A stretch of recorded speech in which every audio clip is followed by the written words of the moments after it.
I know, no, believe me, we all do. No, No, you were left feet.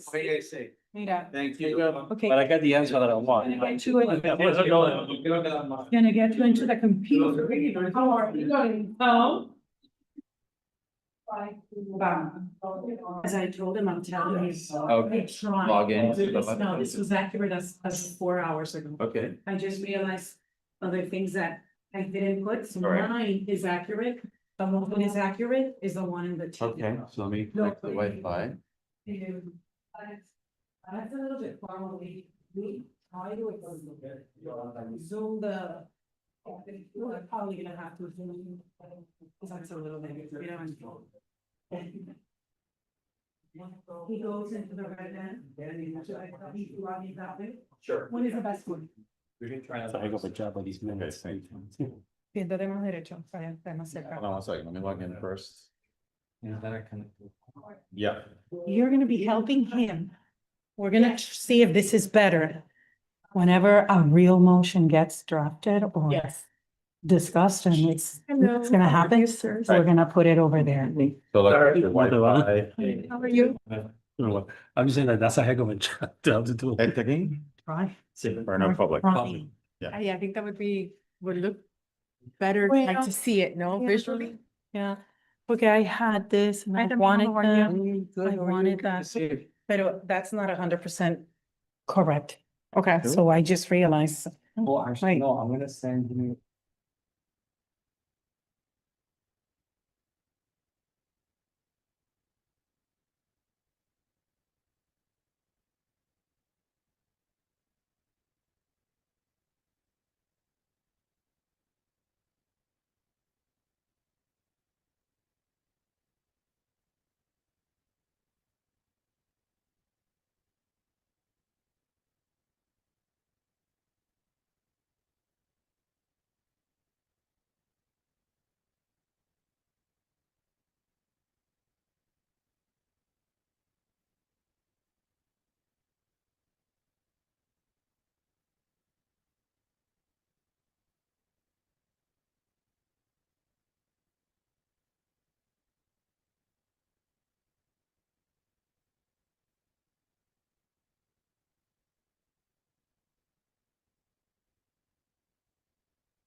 That's all I'm gonna share. Okay, that's fine. It has done, is to put it C on one of you now. Of course, I have an accurate one because I was writing. My sister's helping. Also, for the groups that one and preview.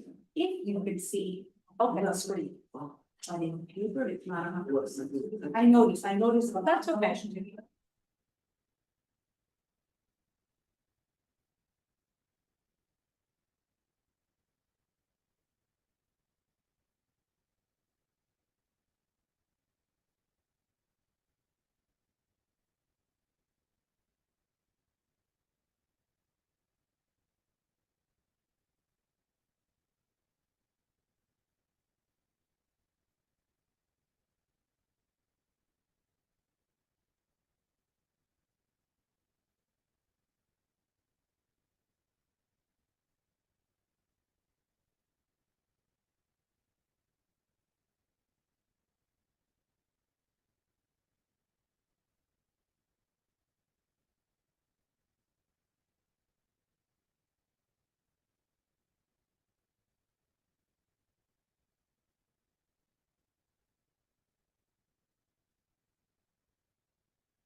Good evening. I'm going to go ahead and call the meeting to order.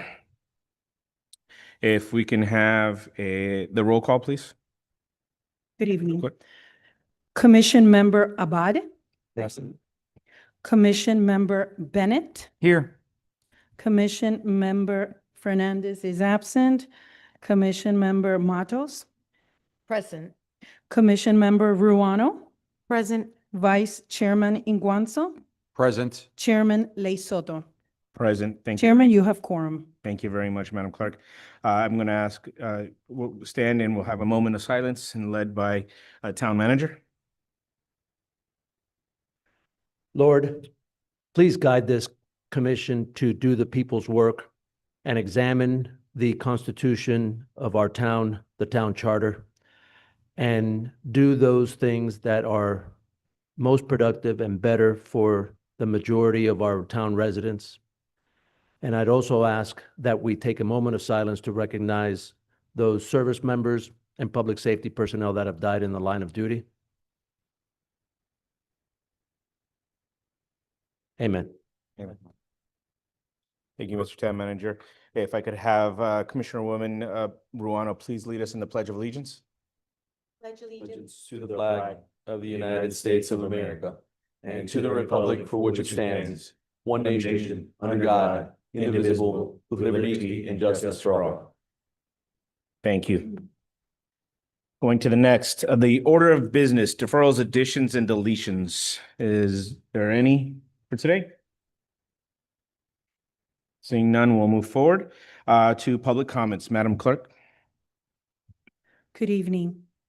I see some participants on remote. Welcome. We don't see anyone in the podium here in council chambers. So as I always state, welcome to our meeting and thank you for logging in. Please let us know if you want to participate. And I see one in particular with the hand raised. IT, if you can please allow that participant to speak, and welcome to the meeting. Please state your name and address for the record. It's the phone number. Esperanza. Yeah. Good evening. Okay, Esperanza Reynolds, 8465 Mendes Terrace. My question to you is, if the charter is our constitution. I'm going to go ahead and. Hold on one second. Order. If we can have the roll call, please. The charter reads that the purpose of government is the protection of the governed, not the governing. Yet this group sails through the Citizens' Bill of Rights and is focused on the protection of the governing, accepting what appears to be guidance as to what motions to make offered by a council member. It is self-evident and undeniable that our rights are granted by our Creator. Therefore, the government derives power from the consent of the governed. So how is it possible that when we go before the council to express our thoughts, we're subjected not only to only 3 minutes, but cut off mid-sentence, because efficiency now is more important than the input of the people? How is it possible that proper notice is not given to the people that will be affected by a zoning change as per town ordinance? How is it possible that an elderly resident who is hearing impaired goes before the Planning and Zoning Board and is told that she only has 3 minutes when she is protected by the Americans with Disabilities Act and is therefore granted 4 minutes? This is clear indication that we have lost our way. So rather than focusing on the protection of the governing or administrative side of the charter, go back to the Citizens' Bill of Rights and ensure that our rights are reviewed to define the consequences of the continual disregard of the protection of the governed. It is our 25th anniversary as a town, and it is our 250th anniversary as a nation. So we ask that a question on the ballot determines whether we want to remain incorporated, because when government becomes destructive of the reasons for its creation, it is the right of the people to alter or to abolish it and to institute new government that lays its foundation on such principles and organization that guarantees the protection of our rights. Thank you for listening.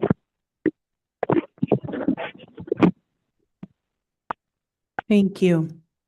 Anyone else who has the hand raised and is willing to participate, welcome to the meeting.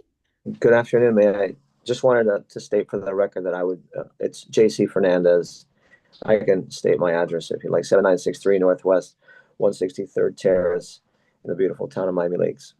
Just wanted for the record that I'm going to be on Zoom. I'm not in town. Thank you, Councilmember Fernandez. It's noted. And for the record, I do want to also welcome Commission Member Tony Fernandez. Welcome and thank you for being present. Anyone else for public comments, remote? It is the opportunity now. Just state your name and address for the record and we welcome you. I see other participants that pick cell 10 and I see another number. Please let us know. It is the moment to unmute yourself and we welcome your public comments.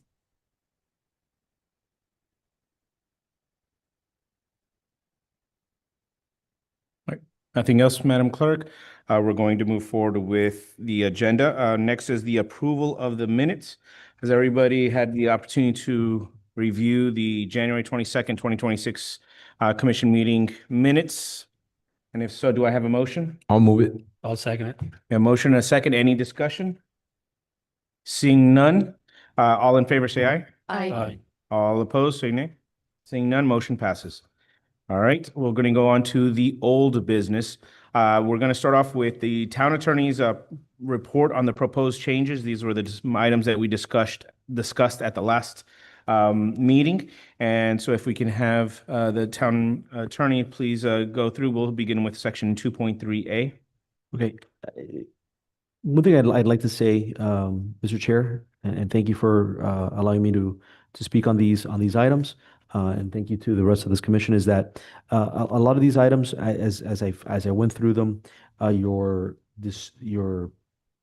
actions and resolutions were all proper in the way that you made them. One thing that I suggest that would be the correct way to move forward would be that, you know, these items are brought. We will eventually, based on your resolutions, bring them back, and you will have a full vote. The chair and I were speaking, and I think the chair, your thoughts were good on this point. You have a lot of, because you're an excellent lawyer, so you have a lot of great points as far as grammatical issues that probably would require some kind of an omnibus type of action, and we can do that certainly at the end. We don't have to be going through those.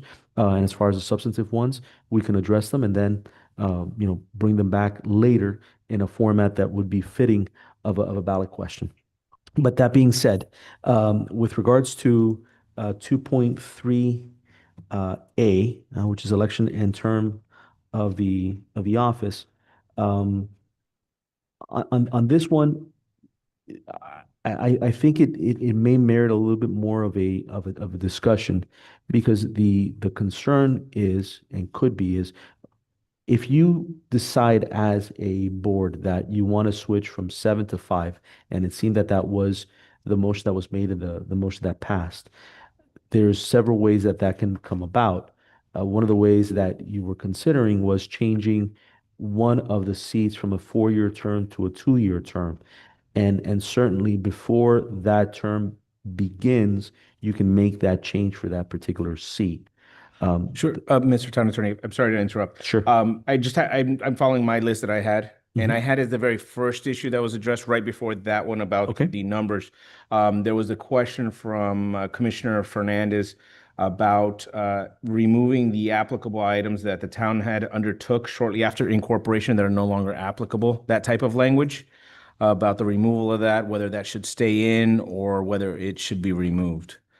That was considering that aspect. I had that as the first question. If we can address that one first, and then we'll get to the others. Sorry. No, that's fine. And if possible, perhaps just to make sure that I don't skip over anything, just bring up the items and then I'll give my answer on them. Yes, the answer is yes, you can do that. But typically that's not really something that you see in most charters. They remain that language, even if it's something that passes over from generation to generation. And I don't think it's a bad thing, because that creates kind of a history as to why there's certain things. I'll give you an example. In a municipality X, let's call it, that was very similar to the town of Miami Lakes, in which the ordinances of Miami-Dade County were adopted at time of incorporation, right?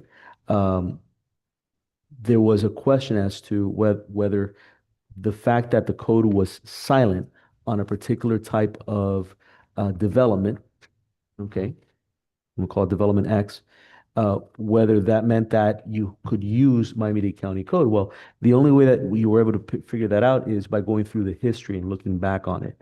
So sometimes that history is useful. And it was discovered that no, that all the prior county ordinances had been abolished. But had it not been able to tie in the charter with the code and so on and so forth, that answer might not have been so apparent.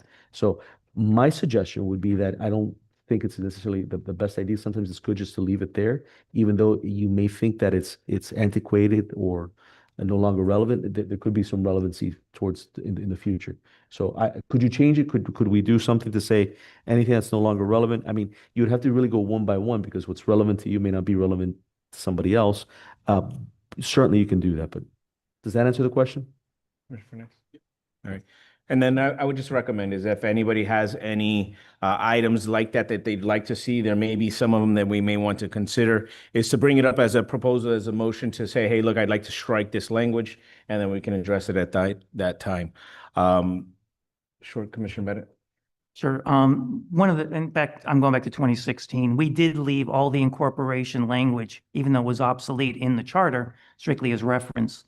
It just, like I said, it gave a continuity to the charter to allow us to understand where we came from and how we built it. Okay, So thank you. That's what that was what we decided then. Of course, this is 10 years later. And that's all. That's why these things get heavy after a while. Not a problem. And I think that's in line with what the town attorney said. So that, like I said, it's just a recommended, if anybody sees anything that you think, hey, look, that's absolutely obsolete, we need to remove it, just propose that language, that strike all language, so that way we can address it at a future meeting unless you have something for today. So I think that addresses that first issue, unless you have anything more, Mr. Town Attorney, on that one first issue? No. All right, John. I think the second matter is about providing the opinion on how to handle the reduction of the elected officials, and if you had any proposed language. So that was the matter that I think you were addressing initially. Okay, so on that point, and I'd love to hear from the manager on this. There's many ways that you can skin the cat on this one. If you do want to go from 7 to 5, you can do that. One of the ways that can be done is simply by attrition, which means that when you have the following election, let's say, bless you, for 2028, you say you state, or for 2030, you state that the 2 seats, or you signal out 2 seats that are running for that particular term are no longer going to be reelected, right? So basically, the person who holds this current seat has run out their term, and that's it. The seat is not up for reelection, and it disappears. That's a clean way. Now, the argument to that, and I've heard from several residents and council members, is that, well, then all of a sudden, maybe you'll have an election where you're used to having 3 seats and now you only have 1 seat for election. Is that really proper? Is that the consequence that you want to have? And I don't know. That's something really for us, I think, to further flush out. The other way is what had been suggested, that you have the regular election, but then that person only serves 2 years. And so that seat after 2 years would disappear. And so at the following election, those seats would no longer be available. I'm not sure how one really is very different from the other one as far as attrition is concerned. I propose that to you, and I don't know, Mr. Manager, if you have any thoughts on that.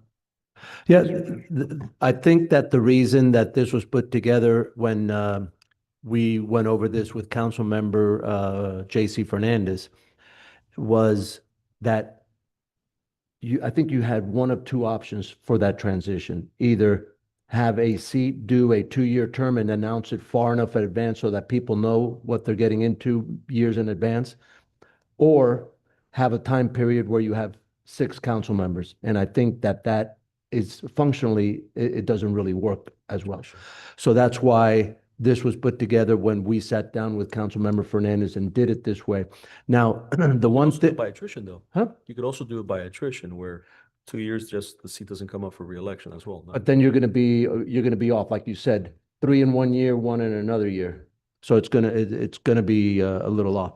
So that's why I think it was proposed to do it like this. Now, the one thing that I was looking at was that based on the term limits of the council members that are currently in office, The years for the transition that are in here may be a little, I guess, aggressive, right? Because the council members that were most recently elected in 24, if they were to do 2 8-year or 2 4-year terms and do 8, it would be in 32.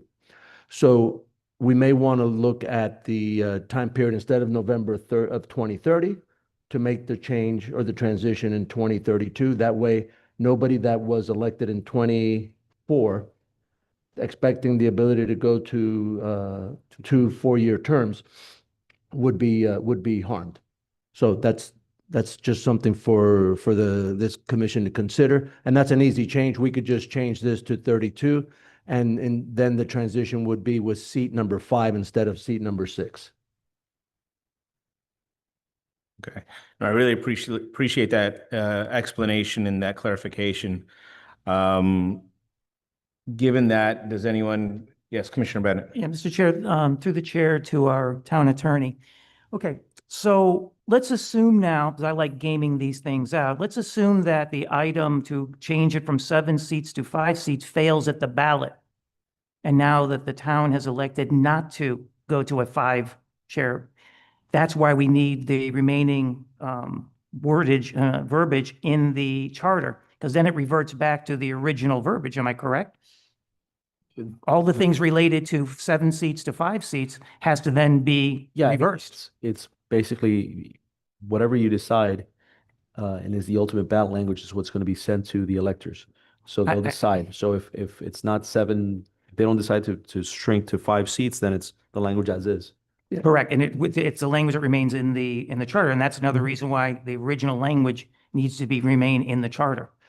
Right. I think that all of the language pertaining to that change, right? The change from 7 to 5, the transition, and all of that has to be contained in one question so that it's either all up or all down.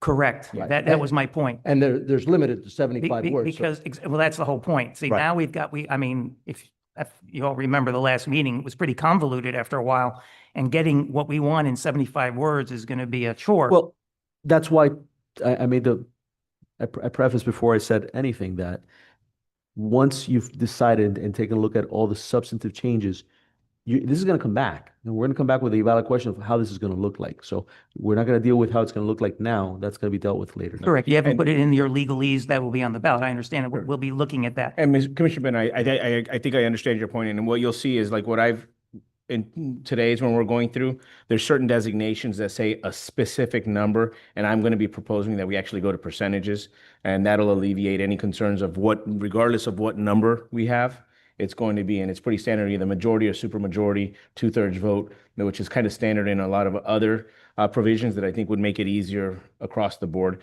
rather than have a specific number, because that'll just. When I see the specific language, it'll be easier to interpret what's going on. So I agree. But anyways, I just wanted to put that forward because I wanted that stated on the record.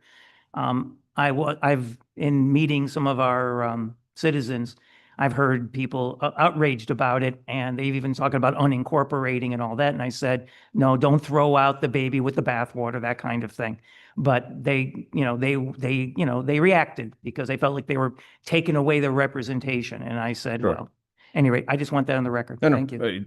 It's duly noted, and like, I'll just close off of that topic real quick, is that as he stated is, the way that language is going to be specific to one question of just reducing that number, but it'll be tied to any and all references that may relate to that reduction as well. But we'll get that within the 75 questions. At the end, again, like I said, all those questions are going to come before us, and we'll finalize it as a commission, what that final language is going to be, and we're going to be the ones comfortable with what's going to go forward over to the members. Yeah, and one last thing, Mr. Attorney, are compound questions allowed in the ballot?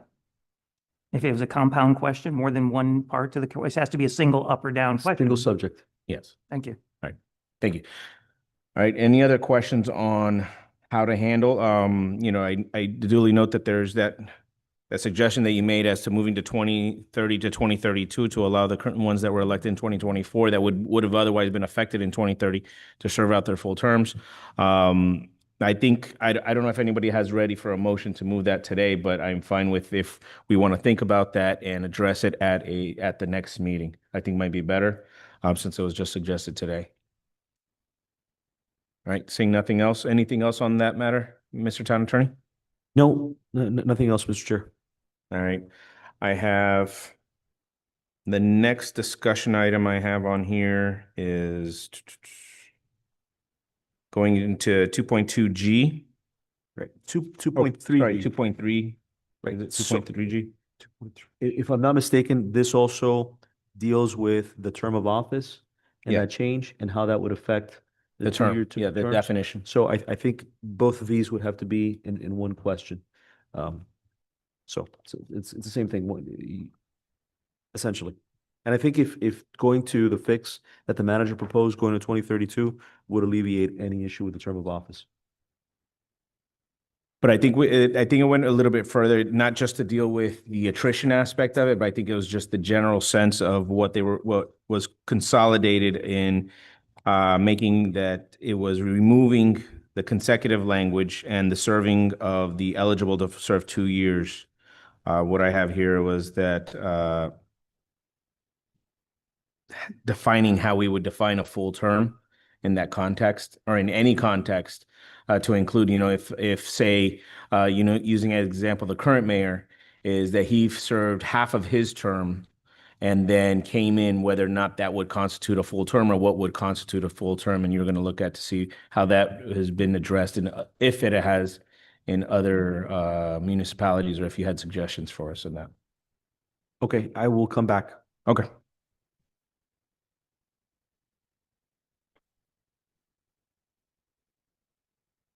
Give me one second.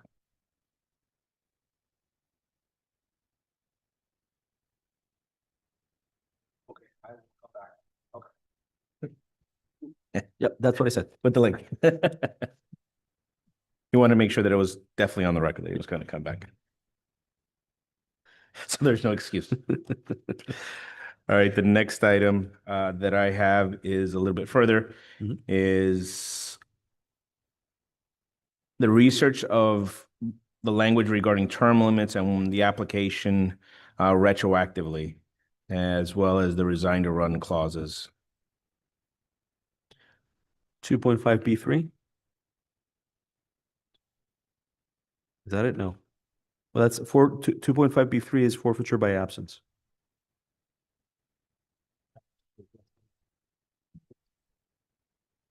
Looking at No, I'm sorry, procedures.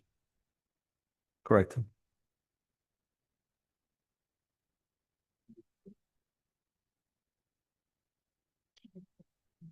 See, I'm running them off the minutes of what the discussion, that the question was.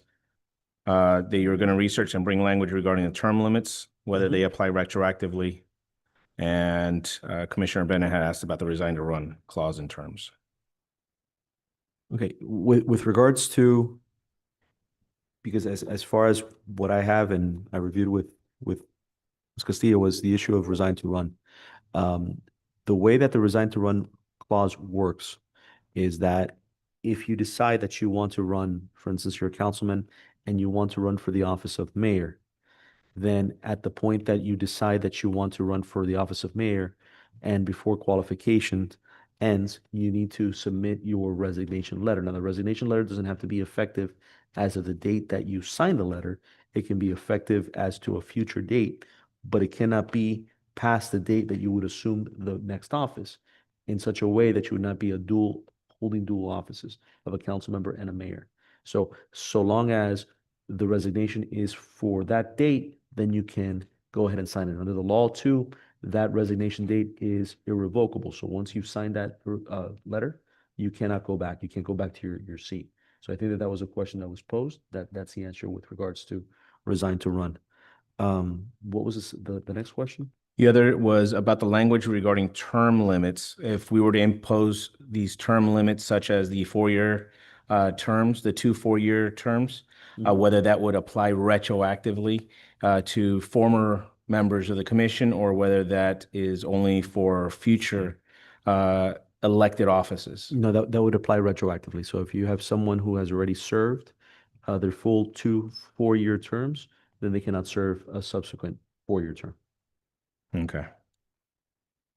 Anybody have any further questions on any of those issues? All right.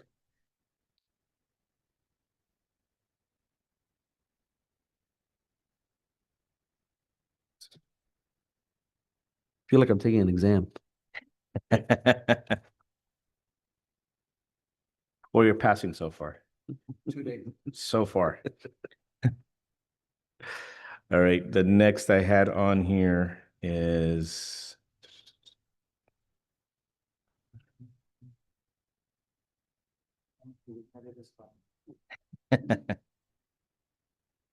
well, chemistry doesn't need any interpretation. It's pretty very clear. Either it could either there was a chemical reaction or there was not. All right, reaction.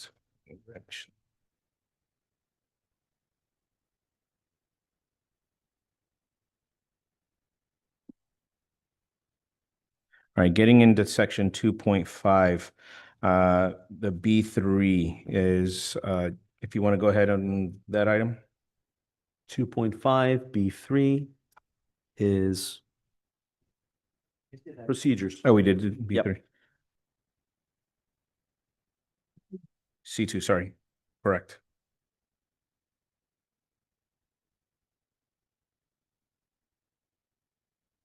C2, okay. All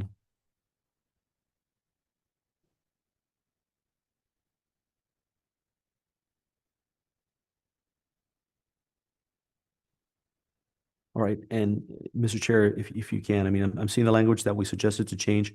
What is the query? What's the question? Trying to go back on seeing which one that was. No, Commissioner Bennett, I know you had looked at, I believe you were referencing it, is that correct?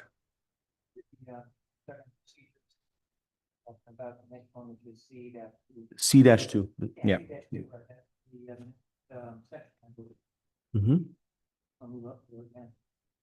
This is the one with regards to the vacancy and the nomination by the mayor. Correct. All right, I see it. Okay, so we already addressed that piece, sorry. C2. So I think all the Cs were addressed. Yep. And through those discussions. Right.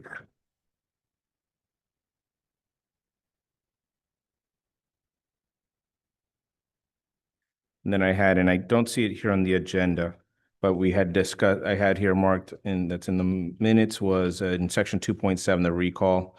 They were going to research, see what percentage was required to initiate a recall in Miami-Dade County. What's the question again? What's the percentage? The percentage needed. Because here in ours, in 2.7, it says 10%. Right. And the question was made as to what is required for the county. All right, we'll have an answer for you before the end of the meeting. You'll take a quick look at it and let us know? Yes. Okay, so we'll table that discussion. Let me know when you're ready. I'm sorry, Mr. Chair, just one quick question. When the percentage is calculated, are we talking percentages of population based on the population or the electors? I understand that. I just want to be clear. It's based on 10% of the electors, not just the population. I mean, it seems like a completely obvious question, but it's not. Well, I think, 2.7 currently says the minimum number of electors of the town which shall be required to initiate the recall petition. So it's already in the charter. It's of the electors. Okay. But the question is, what The percentage that the the county county, uses right. vis-a-vis what we currently have as 10%. Correct. We'll get you an answer before Okay, the end of the meeting. perfect. All right. Is there anything else, Mr. Town Attorney, that you have that you'd like to share with us? No, I just hope this is going to be a great meeting. Thank you. Madam Clerk? Yes, trying to help here. One of the sections that we deferred for tonight as promotion was section 2.5 is C. Some page, I'll tell you right now. 2.5 C2. It's the letter E of the agenda under section 7 of old business. This is the one of 6 months or more if remaining on the unexpired terms.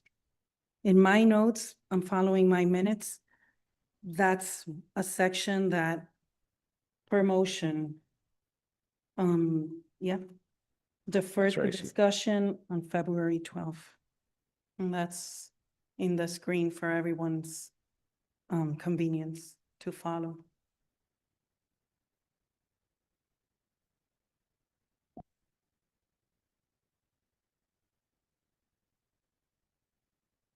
All right, I'm going through the motions. Mr. Chair, I'm sorry, the resign to run clause in our, what, is that the section we're dealing with here? 2.5C2? No. 2.5C2 is that the proposed recommendation was to be read that if 6 months or more remain in the unexpired term, the vacancy should be filled by special election to be scheduled at the first possible date available by the Miami-Dade County Department of Elections. And then there was an amendment.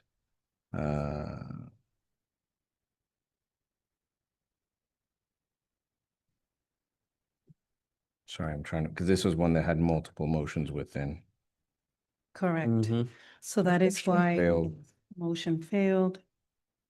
The So second then one- Commission Member Fernandez made a motion to defer Yes. for correct. tonight. And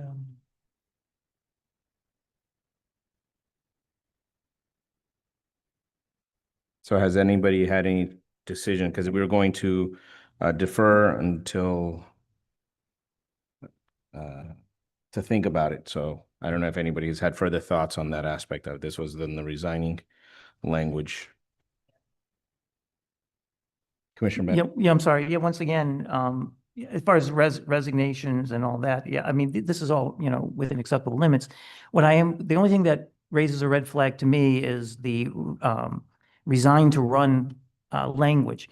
I think it needs to be specified that they must resign prior to qualifying to allow anybody else who wishes to run for that seat, so that the seat doesn't become vacant for just appointment. That's All right, state law. so hold up. I'm sorry. What I'm assuming and what I want to ask the town attorney is, I think what Commissioner Bennett is asking is that if we can make more stringent, if we can affect the state law, run to resign law to force a candidate or to force a current member to resign earlier than is what's required in state law. I would be very cautious about doing that because you do have certain intrinsic rights, almost property rights in your elected office. So if you by doing that, you might be, it's already a field that's covered by state law. And B, by doing that, you might be affecting somebody's interest and property interest in their elected office. So Right. I would advise against that. And then my argument to that would be if they choose to resign to run, don't they give up those property rights? Isn't that intrinsic in their deciding to give up their office? That's In which case, yes. So the law, the law, all it says is that prior to you running, is that all the law says is basically you can't have two offices at the same time. So if you're going to run for the next office, you got to resign from this one, because by the time that you hold office into your new office, you've already have to have it vacant. So the resign to run says, okay, just make sure that your letter says that you're no longer going to be that officer prior to the date that you were going to assume the new office or lose. All right. Either way. And let me do in a hypothetical again. Can you imagine any type of language that would allow an individual who wishes to run for the vacancy that the person who resigned to run could run for that seat? You can't run for an occupied seat. Is there any type of language you can imagine that would allow somebody to run for the would be the open seat? I'm not sure I understand the question. Let me see if I can kind of, I think I'm understanding because I'm recalling the last question. Not sorry. necessarily that I Sorry, necessarily Doctor. agree, but it's okay. I'm recalling the conversation and or the discussion, and what he was asking is, if a person doesn't file the resign to run until the time that the day of qualifying, the last day of qualifying, it would effectively it gives a very short period of time, depending on when they actually file it, for someone to try to file to run for their position if there's an unexpired term. And that's where this language was going into. And that's what Commissioner Bennett was trying to see whether or not we could have the individuals force them to resign in advance.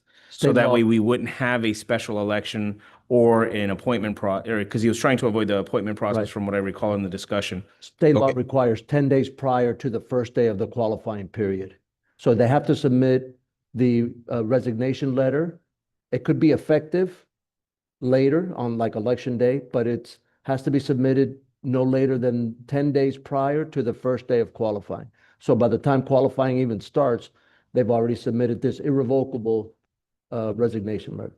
Okay, so that opens up, I'm sorry, the 10-day window in which, and it has to be somehow notified that that occurred. I mean, you can't then just keep that quiet so that anybody who chooses to run for the now open or will be open seat has the Well- opportunity to do so, no? So, Mr. so that goes to another issue, because now I'm understanding your question. I'm sorry, Mr. Chair. No. And your issue is about how that seat becomes now open, and it's either subject to appointment by the council or vote. And I think we already dealt with that in a prior section. The charter deals with that in its prior section. That depends on how much and how long is the term of that seat Can I clarify? open. If it's less than, I think, half the term or more than half the term, and how it gets appointed by the mayor, or if it goes to a special election. Sure. Oh, I'll go to hear the vice chair first. Mr. Chair, thank Right. you. Mr. Town Attorney, no, I don't think that's it. I think where he's going to, the commissioner is, which is a valid question. So you have a councilman Mhm. who wants to run as a state rep. He turns his letter in 10 days before qualifying, what the manager just explained. The commissioner's question is, the seat that councilman we know is going to vacate because he has to resign from it. He's already turned in his letter of resignation. Can we hold an election for that seat? If that person technically is still in it, he's resigning. We know he's going to resign probably effective election day, right? Because that's what most people do, right? Can we hold an election for that seat? Because we know it'll be vacant the day after the election day. We had that discussion the last time, and again, that goes back to the rule of how long is left in the term of the person. So if we go back to that rule, and I'm not sure where it is. Well, but I think what he's asking, Mr. Attorney, is can we do something here to fix that? Forget what's already written. Can we put something in the charter that says, hey, if that happens, if somebody resigns their seat, right, and they have a year, 2 years, 3 years, whatever's left in their term, can we have an election for that seat? I'm saying you can, but that's dealt with in the vacancy section. That's what is contemplated in the vacancy. No, it's not. No. It's Oh. not. No, let me try one more No, time. go ahead, yeah. Okay, It would be the same thing if, let's say, prior Mayor Manny Sid, his term hadn't been expired, and he had 2 more years, and he decides that he wants to run for mayor and he resigns to run. You would go back to the section. Same thing that happened with Mayor Diegues' seat. Right. Mayor Okay. Diegues had 2 more years left. right. So let's use that example. Mayor Mhm. Diegues. We know he resigned his council seat Correct. to run for mayor, right? He had 2 years left in that seat. When was the mayor's election? It was 24, right? 2024. Could we do something in the charter to change it so that when Councilman Diegues resigned from his seat to run for mayor, can we do something so that somebody could run in November of 24 when the election's taking place, that he's running for mayor, so that that person can be elected for either the remainder of the term or somehow the term gets restaggered? The answer is yes, but I believe if we go back to the minutes, I think Commissioner Fernandez brought something up related to that, and it dealt with the issue of vacancies and how the vacancy is filled. Right. Because it creates a vacancy.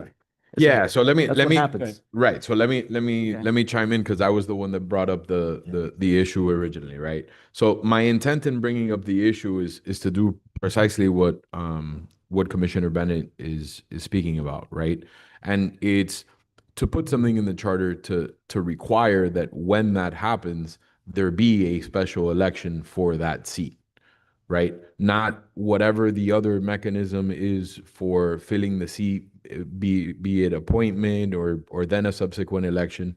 My intent was when that council member or mayor gives their notice prior to 10 days before the last day of qualifying, that automatically trigger a special election for that seat at the upcoming general election. And I think to quell some of your initial reservations. So our deadline for opening qualifying and closing qualifying is in the charter, and it happens before, about 2.5 weeks before the county's deadline for right, exactly. But it happens 2 to 3 weeks before the county's deadline for placing items on the November ballot.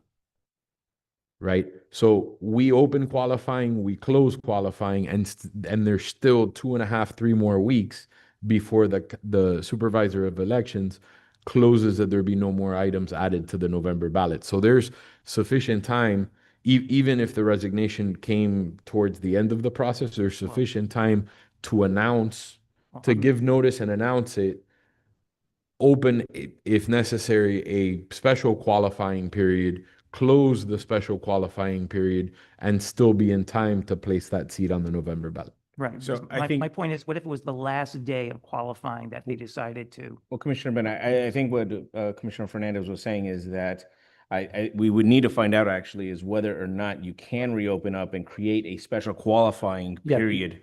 We can That's create our own what it special. would require, is a special qualifying period, and then you have really a special election that is concurrent with your, with your the general regular election. general election, and that way you don't have extra money spent. But it would still be a special election for all intents and purposes, for legal intents and purposes, but for You have to have effect, a it's special going to occur at the qualifying same period. time. Yeah, and I would say that it's happened before in this town, that, I mean, when Michael Pizzi was arrested, we had to have a special election, we had to run, and we have a special qualifying period, and it was snap. It was, so the question going to what you're saying, Commissioner Guanzo, is vacancy. What is a vacancy? And a vacancy can be for resigning to run for something else. You're giving up that seat, and you're creating that vacancy and that hole that needs to get filled. And that's kind of covered in section 2.5. If you want to add something very specific to an elected official wanting to run for an office that is outside the town of Miami Lakes, that's fine. We can do that. We can tweak it. Well, but That can be contemplated. Mr. Chair, if I may, I'm going to go back to the chair's statement because I think you captured it right. I think the question, Mr. Town Attorney, is we need to check to see if the scenario that the manager just described. So Councilman Dieguez resigns his seat, even though it's not effective until Election Day, to run for mayor. Can we open a qualifying period for somebody or some people to run in the council seat of Dieguez and their names appear on the ballot as part of the general election? Yes. You sure? If you decide that you want to create a process like that, the problem is that you would probably find yourself running to a very short period of time where you're going to have additional people that are Yeah. going to be able to qualify. That's the problem you're going to run Yeah, into. Mr. So going to what and I'm sorry, going to what Okay. the town manager said, that's where you would need to create a new qualifying period. Yes. That's the problem you're going to run into. And some of the county and state offices, even though they get elected in November, because when it's like a council member running for mayor, it's all the same timelines and everything, that's a little less complicated. But when it's somebody from, that holds elected office in Miami Lakes running for a state or county office, they actually, even though the election's in November, they don't take office until January. So it gets a little more convoluted. But I think that the answer, and I believe that there are municipalities that do exactly what you do. So it's a matter of, we can do some research, go back and find one, and then bring it back to you next time, how other places do that, where when it's an announced, irrevocable resignation, how do they get that election handled in that election, even if it's going to take place, be effective a little later on. Okay. You're going to have to find I'm sorry, just Maybe to one do it for a new Hold on, qualification period. Mr. Commissioner, go ahead. Yeah, that's really, it's going to require a new qualification period, Okay, to be fair. go right ahead. Right, yeah, Commissioner what I want to basically go back to the Pizzi suspension, and then eventually he came back. The people who ran for mayor, ran for the seat that was vacated because of the suspension, knowing that if he was acquitted, that they'd have to give up their elected seat. That's the issue that we had to deal with when that happened. I ran for mayor also at that particular election also. So we knew that going in, that if he was acquitted.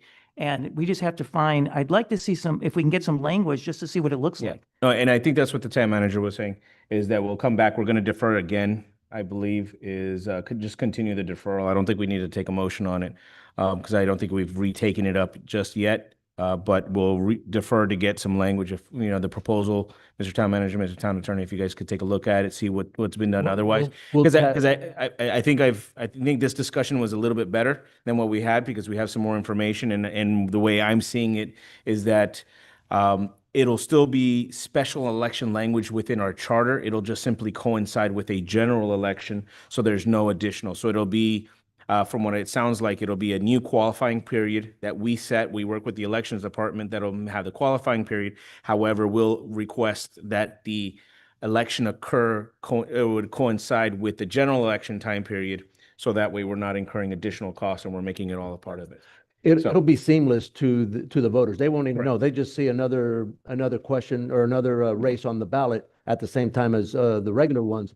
But it will be considered a special election. It'll just be concurrent with the general. And I think that we can find a way for that to happen. All right. Perfect. I want to thank Okay. everybody because that was one of those convoluted questions that we wanted. Not a problem. Thank you all. And thank you, Madam Clerk, for reminding us that we had that deferred matter. All right. Is there anything else that we deferred or that I'm missing? Mr. Town Attorney, Madam Clerk? Yes.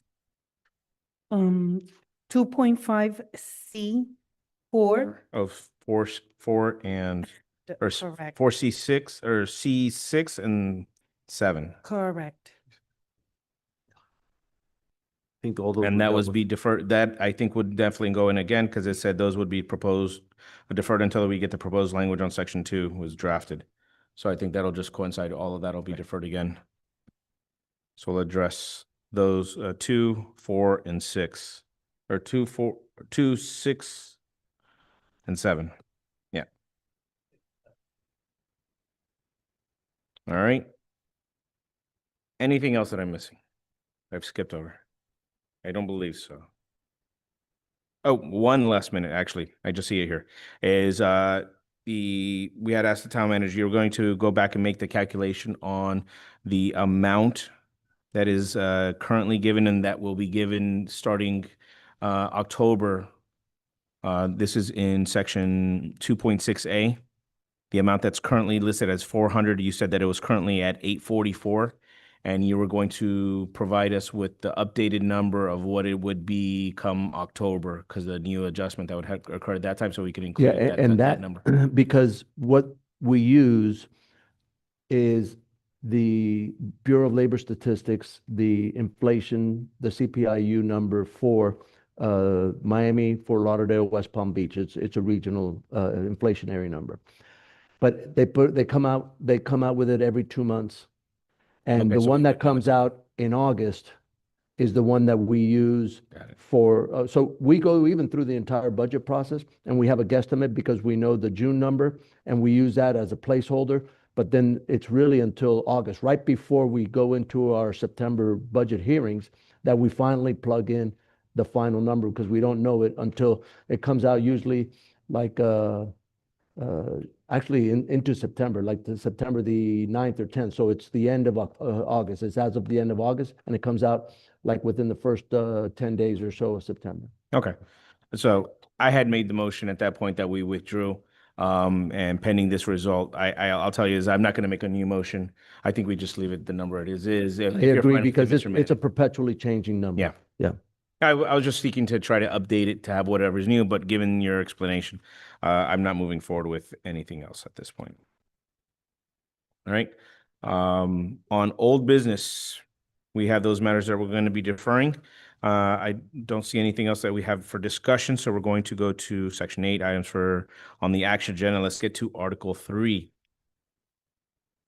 All right, we're going to begin with section 3.1, the town manager.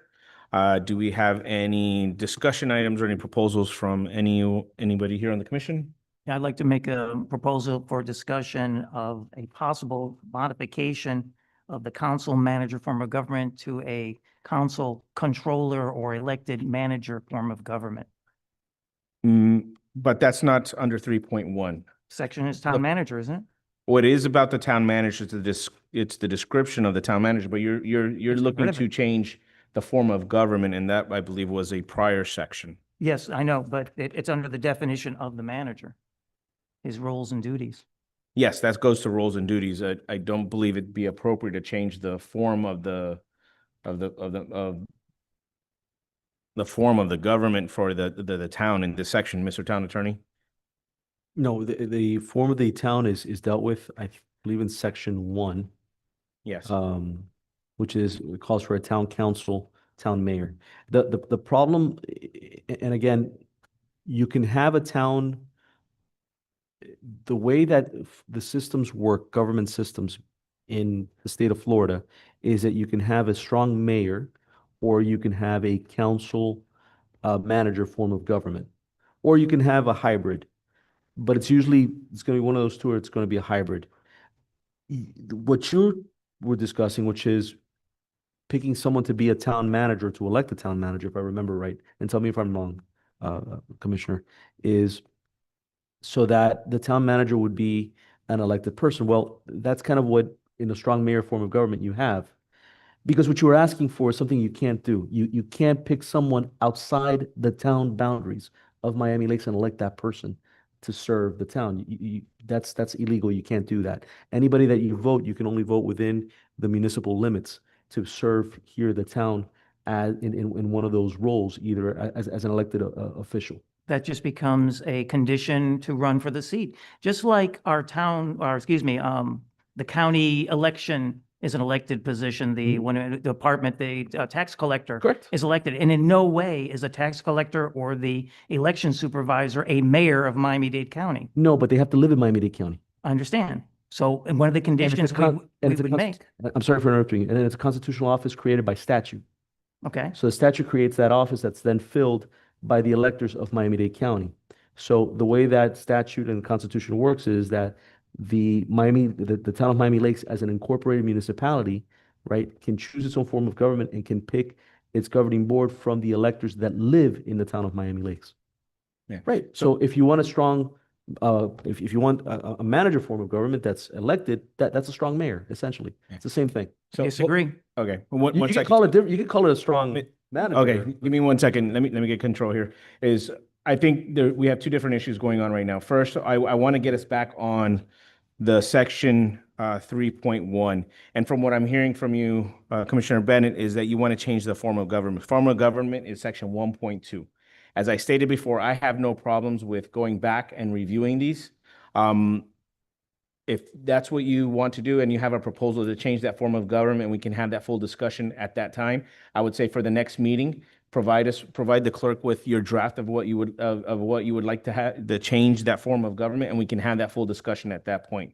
Now, if you want to change the duties, the administrative, because this is Article 3 administrative, the duties and responsibilities of the town manager, I think that we can discuss in this section. But if you want to change the full form of government and have it as you were explaining, the town manager leading, which I think when we had that discussion, as I had also mentioned, that sounds more as a strong mayor initiative, and is to have that proposal, and we'll change it in the form of government, but that'd be section 1.2, not in the section 3.1. So I welcome if you want to make that proposal to have it at that time.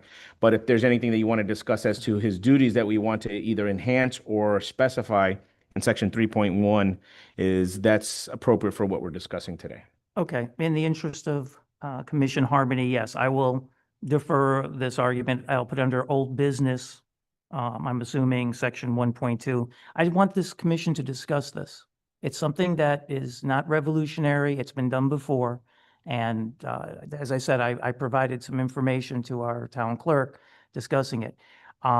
Sure, and I completely understand. Look, and we did have that discussion under 1.2 form of government. I recall we had a very robust conversation, and I'm not against bringing it up if that's what you would like. I would definitely though like is that if you are going to make a proposed change rather than just as a discussion item, is to have a proposal of what you would like to have, a motion to do that, and then that way the discussion can flow from that aspect of. If you could share it with the town clerk in advance of the other one, we'll make sure to add that into the agenda so we can have a full discussion, and that way that all the commissioners. I think it's reasonable. As I said, I was hoping to have the discussion and then provide a proposed change based on our discussion of the commission, but that's okay. Thank you very much. Thank you. All right, going back 3.1, do we have any discussions, changes that are being proposed for 3.1 from any of the commissioners? All right, seeing none, we're going to go to 3.2 is the town manager appointment removal. Do we have any brief discussion items? And let me clarify is what I'd like to do so that way we move along. It's not that I don't want to have discussions, before a motion. I'd like to limit the discussions to be very succinct if we have some initial questions or whatnot, not to have too much of a robust discussion, but I definitely want to focus us on having proposed motions that have proposed changes or languages or modifications, and then that way we can have the more in-depth conversations once we have that motion. And that's really the intent of this, so that way we can move forward. But I'm not going to be quelling all discussion. I'd just like everyone to just be more limited and more targeted in how we have these discussions that'll lead to pretty quickly to a motion that we can fully discuss, so we all know where we're moving forward. So on to section 3.2, town manager. Anybody have any either discussion items? We'll start off with discussion items. I just wanted to clarify. So being that you mentioned what Commissioner Bennett mentioned was 1.2, isn't it appropriate at 3.2 as well, since it talks about appointment, removal of the town manager? Well, what I see it as is if we change the form of government to create something like that, I think it'll have an effect on these others. But I think we need to have that first change to be able to get to here. I think if we're changing here without changing the form of government, it may be done differently. But the appointment and removal process, because if it's going to be an elected, if we're going to change the form of government, then we're changing the 1.2 aspect of it, because it wouldn't be we would have to do a strike all of the appointment or removal, because you couldn't appoint and really remove except as otherwise provided by law of an elected official. Is that correct, Mr. Attorney? That's correct, Mr. Chair. Have anything else? Okay, yeah, and once again, Sure, it goes back to my original thought. As far as the appointment, you can set up, I mean, essentially an elected position, unless there is a case of malfeasance, misfeasance, or lack of duty, that would be cause of removal. Short of that, there wouldn't be a cause for removal except a recall. Okay, like any other elected position. Now, once again, that's how I see this change. Now, I guess we'll have to discuss at a later meeting. I'm willing to accept that because I'll go through this, but that's one of those cascade issues that would set up if we did decide to have that particular thing. It's mostly, I'll be honest with you, it's mostly for discussion, only because it is something that has some nuances that improve, and there's also some nuances that make it more convoluted and complex. I understand that, but I figure that this commission can come up with some language that would make it work.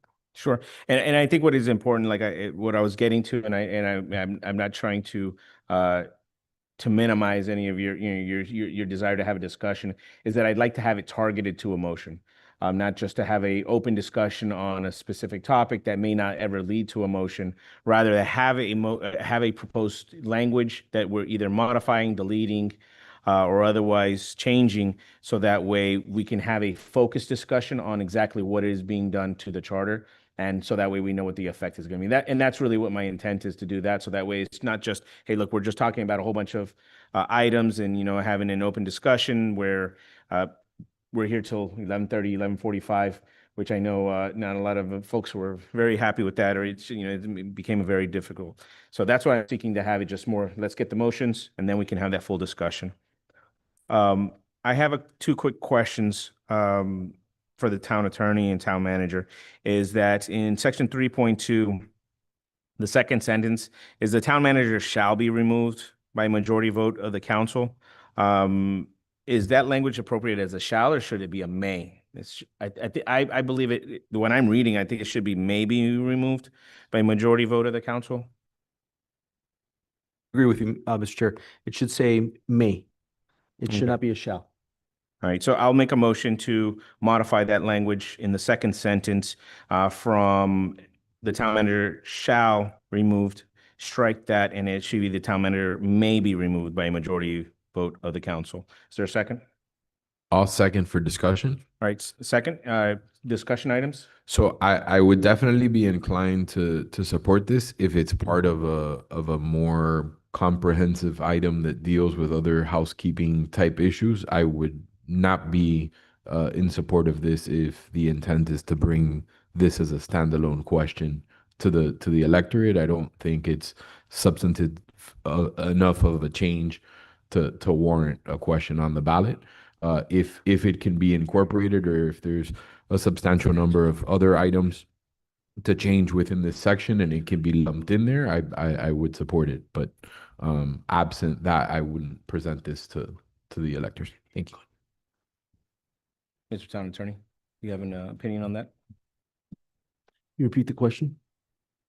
Well, his question is, what he's asking is, his discussion item is more of that he would like to, he would be in favor of this if this is more of a more omnibus, just general changes when the question goes to the ballot rather than being its own individual question on the ballot. With regards to this. Changing the may to shall. Yeah. Yeah, So- there's a bunch of housekeeping things that may fall under one category, Right. like what you were talking about last time about when they made reference to council member to change it to members of the council. All of that can probably be all, Wordsmith. yeah, wordsmithed into one ballot language. Right, and that One that ballot would- question. to not to cut you off. No, no. But my intent was very much that, right? If that change and perhaps others like it can be incorporated into one question, then I would be supportive of that change. But if changing it here would require a single ballot question for this one word, I don't feel it's important enough of a change. So what I think would be helpful to move the process forward is that there's two sets of issues that you are dealing with as a commission, right?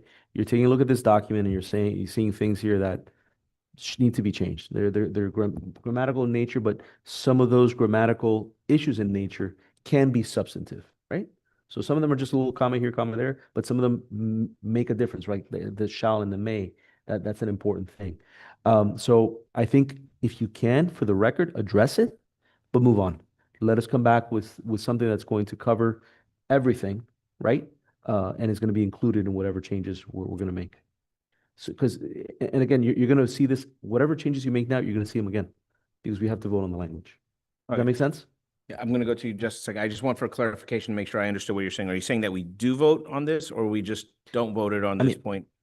Address it. On Hey, the look, mayor's we need shall. to change it. What do you think? Change it. And then, yeah, vote on it. Hey, look, we want this to be changed. This And then makes we'll sense. figure out how we're going to incorporate it. Exactly. Okay, Commissioner Bennett. Okay, this is a question for our attorneys on this. So now we're changing, I guess, a tone in this thing, shall versus may. In the law, does shall and may absolutely mean the same thing? No. Because, no, it doesn't. There's a certain amount. So how does that change this? Because I could substitute will as opposed to shall and may, which say will be removed. Right. So the way I see the difference is that in the context of removal of the manager we're talking about here, if it were to say shall be That removed, topic, we shouldn't be talking about this. let's talk about removing the clerk. So it would say, no, I'm kidding. I'm kidding. You're secure, don't worry. Commissioner Chair, you can go with Commissioner. I'm going to talk about myself. I'm not going to talk about myself. You're doing a lot worse on this test than you were earlier, by the way. Let's assume that it was talking about, it would require 3/4 vote to remove someone from this governing body. All right. So that way you would want it not may, because you may is, maybe it's less. You want that to be shall.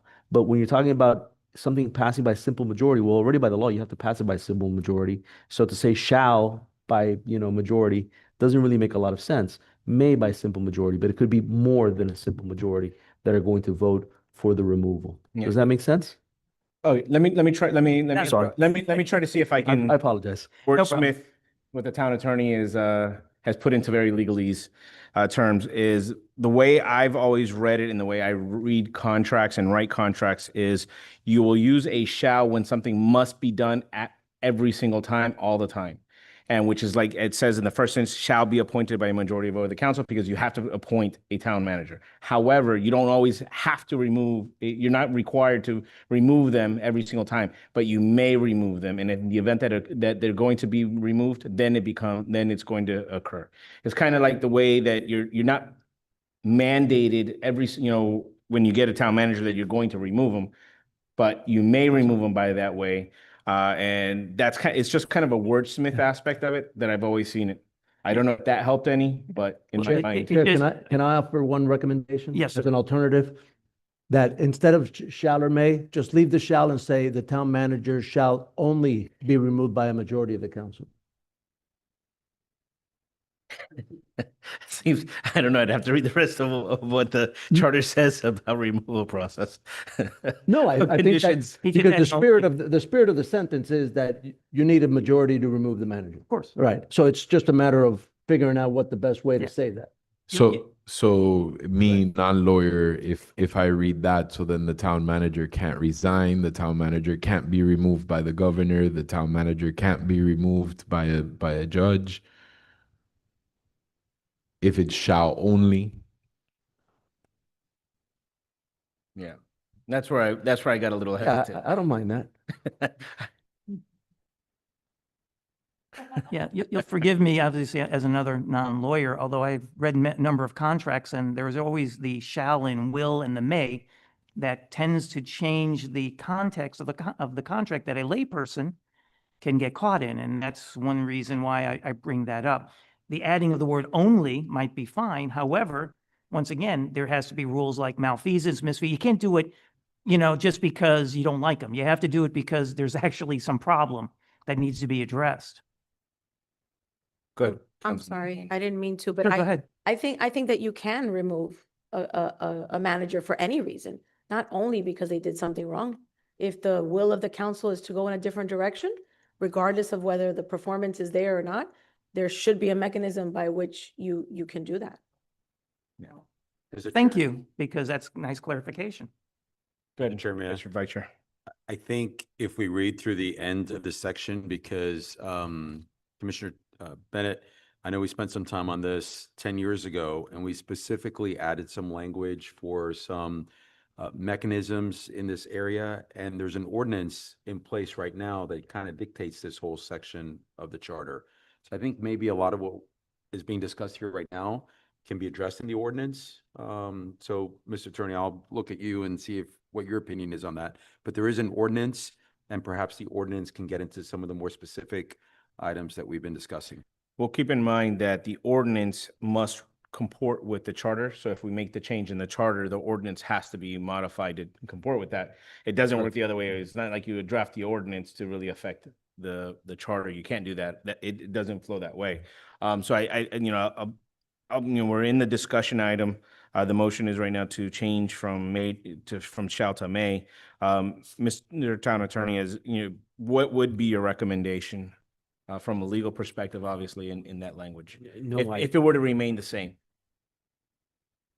If it remain the same, and what Commissioner Fernandez mentioned, well, if it says shall be removed, then what does that mean? That means that the governor can't remove him or another entity? Well, no, because then that statement would just be frustrated by a superseding law that says that the governor can remove the manager.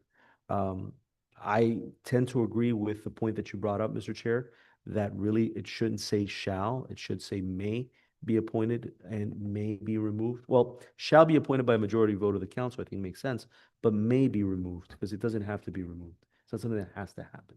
Correct. And that's where I was trying to get at. But wait, because Go ahead, maybe I'm Commissioner. so if a majority of the council votes to remove him, he doesn't have to be removed? No, the action is they may remove them by a majority vote.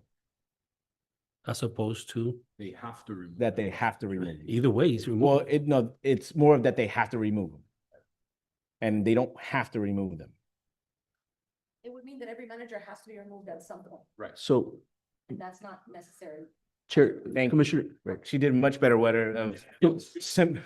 Commissioner Abad, simple there. if I may, the only entity, the only body that can appoint the manager is the council.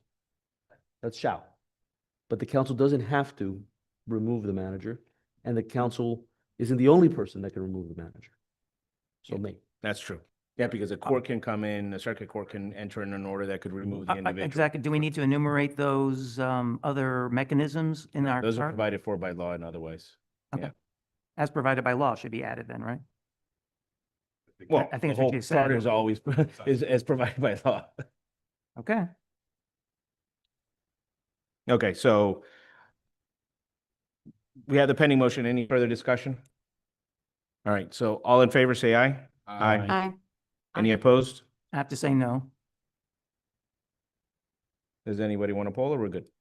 I think there was only one no, correct? Just one. Okay, I wasn't sure if there was, I didn't hear all the yeses. All right, Madam Clerk, you got that? Make sure that we have the language of the clerk, we're just, of the motion. All right, anything else on 3.2? All right, seeing none, we're going to move to 3.3, powers and duties of the town manager. Does anybody have any specific duty, or do we want to take it all together? Any discussion items or any discussion initially or any motions? All right, seeing none, we're going to move over to section 3.4. Start off with any discussions from anyone, any items? All right, let me open up my computer here. Because I have a proposal that they're going to put up to rewrite, to better write section 3.4. I didn't like the way it was worded. I think it was a bit convoluted. And to make, and as you guys see up on the video screen, this is the language that I'm proposing to just simply replace it. It incorporates to an extent, but I just did a replace all to make it a lot cleaner. Is that in the event of his or her temporary absence or disability, the town manager may designate a qualified employee of the town to serve as acting town manager to perform the duties of town manager. The town manager shall make this designation by filing a letter with the council. In the event the town manager does not make this designation, comma, is unable to make this designation due to the nature of the temporary absence or disability, comma, or if the person so designated is unacceptable to a majority of the council, comma, the council may, comma, by majority vote of the council, comma, appoint or redesignate, comma, if appropriate, comma, another qualified town employee, period. The acting town attorney, the acting town manager, should say, and I think I wrote that wrong. I was thinking in my head wrong. Shall serve until the town manager returns from such temporary absence, comma, the temporary disability ceases, comma, or is otherwise determined by the council. And that is my motion to replace. Is there a second? I'll second it. All right, there's a second. Any discussions? Yeah. Okay, once again, it goes back to the 2016 commission meeting. Qualifications, arbitrarily selecting somebody in town staff. I believe a town manager has to have specific qualifications, certifications from, I can't remember, ASAPC, I can't remember now thank you. You know, so do we allow him to appoint anyone or just the ones that are qualified for the position? Well, this language proposes that it be a qualified person. So they would have to have the qualifications for a town manager to begin with, to be appointed in that position. Is that in the language? Yes, I kept a qualified employee in both the designation by the town manager as well as if the council were to replace them with someone, they would be by a qualified employee. So in both. If appropriate, another qualified employee. Okay, I understand. I see it now as a qualified employee. Yes. I understand that now. Okay, thank you. All right. Yes. Mr. Commissioner Chair, Fernandez? question just. Fernandez? No. I'll come to the vice chair. What would happen in the event that there is no qualified employee on staff? And that's why we have a town manager that makes sure that they always have a qualified. He liked that, right? But the qualifications in the previous section that talks about the qualifications of the manager are really, General. they're broad and general and generic. So the determination that an employee of ours is capable of serving as the acting town manager, I think that's left to the town manager. Let me ask, is there an ordinance that covers specific qualifications of a town manager?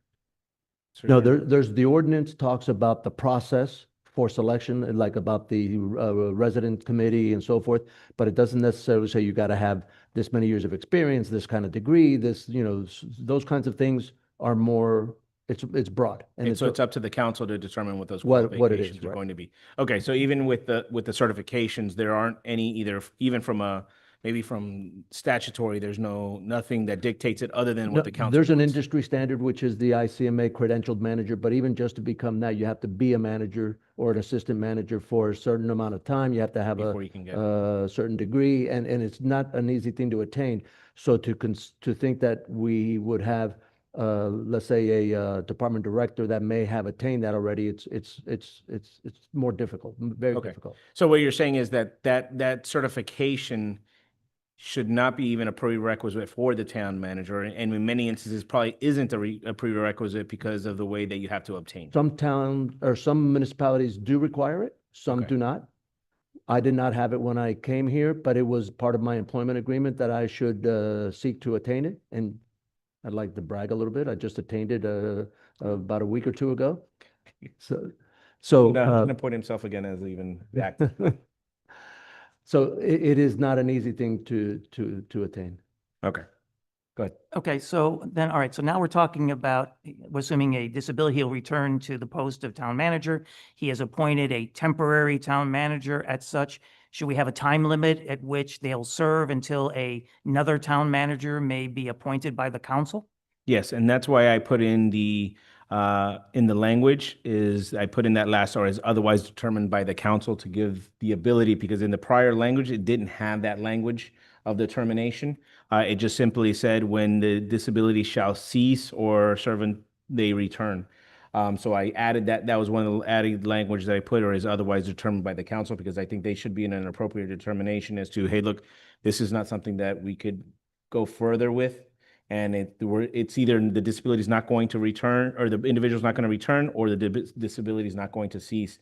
And that's why I added that last language, that last part of the sentence. Okay, and then you want the town council to have that power. You don't want anything specific as a time limit in the charter itself, like 90 days, No, I 180 think days. it'd be best to leave it in the determination of the council, because they may say something that's so significant. They say, hey, look, within 2 days or a week, we're making a determination. This is really bad. The person's never going to come back, and the disability is not going to cease. So they can make that determination. Other ones, they can say, hey, look, he's rehabbing, or he or her is rehabbing.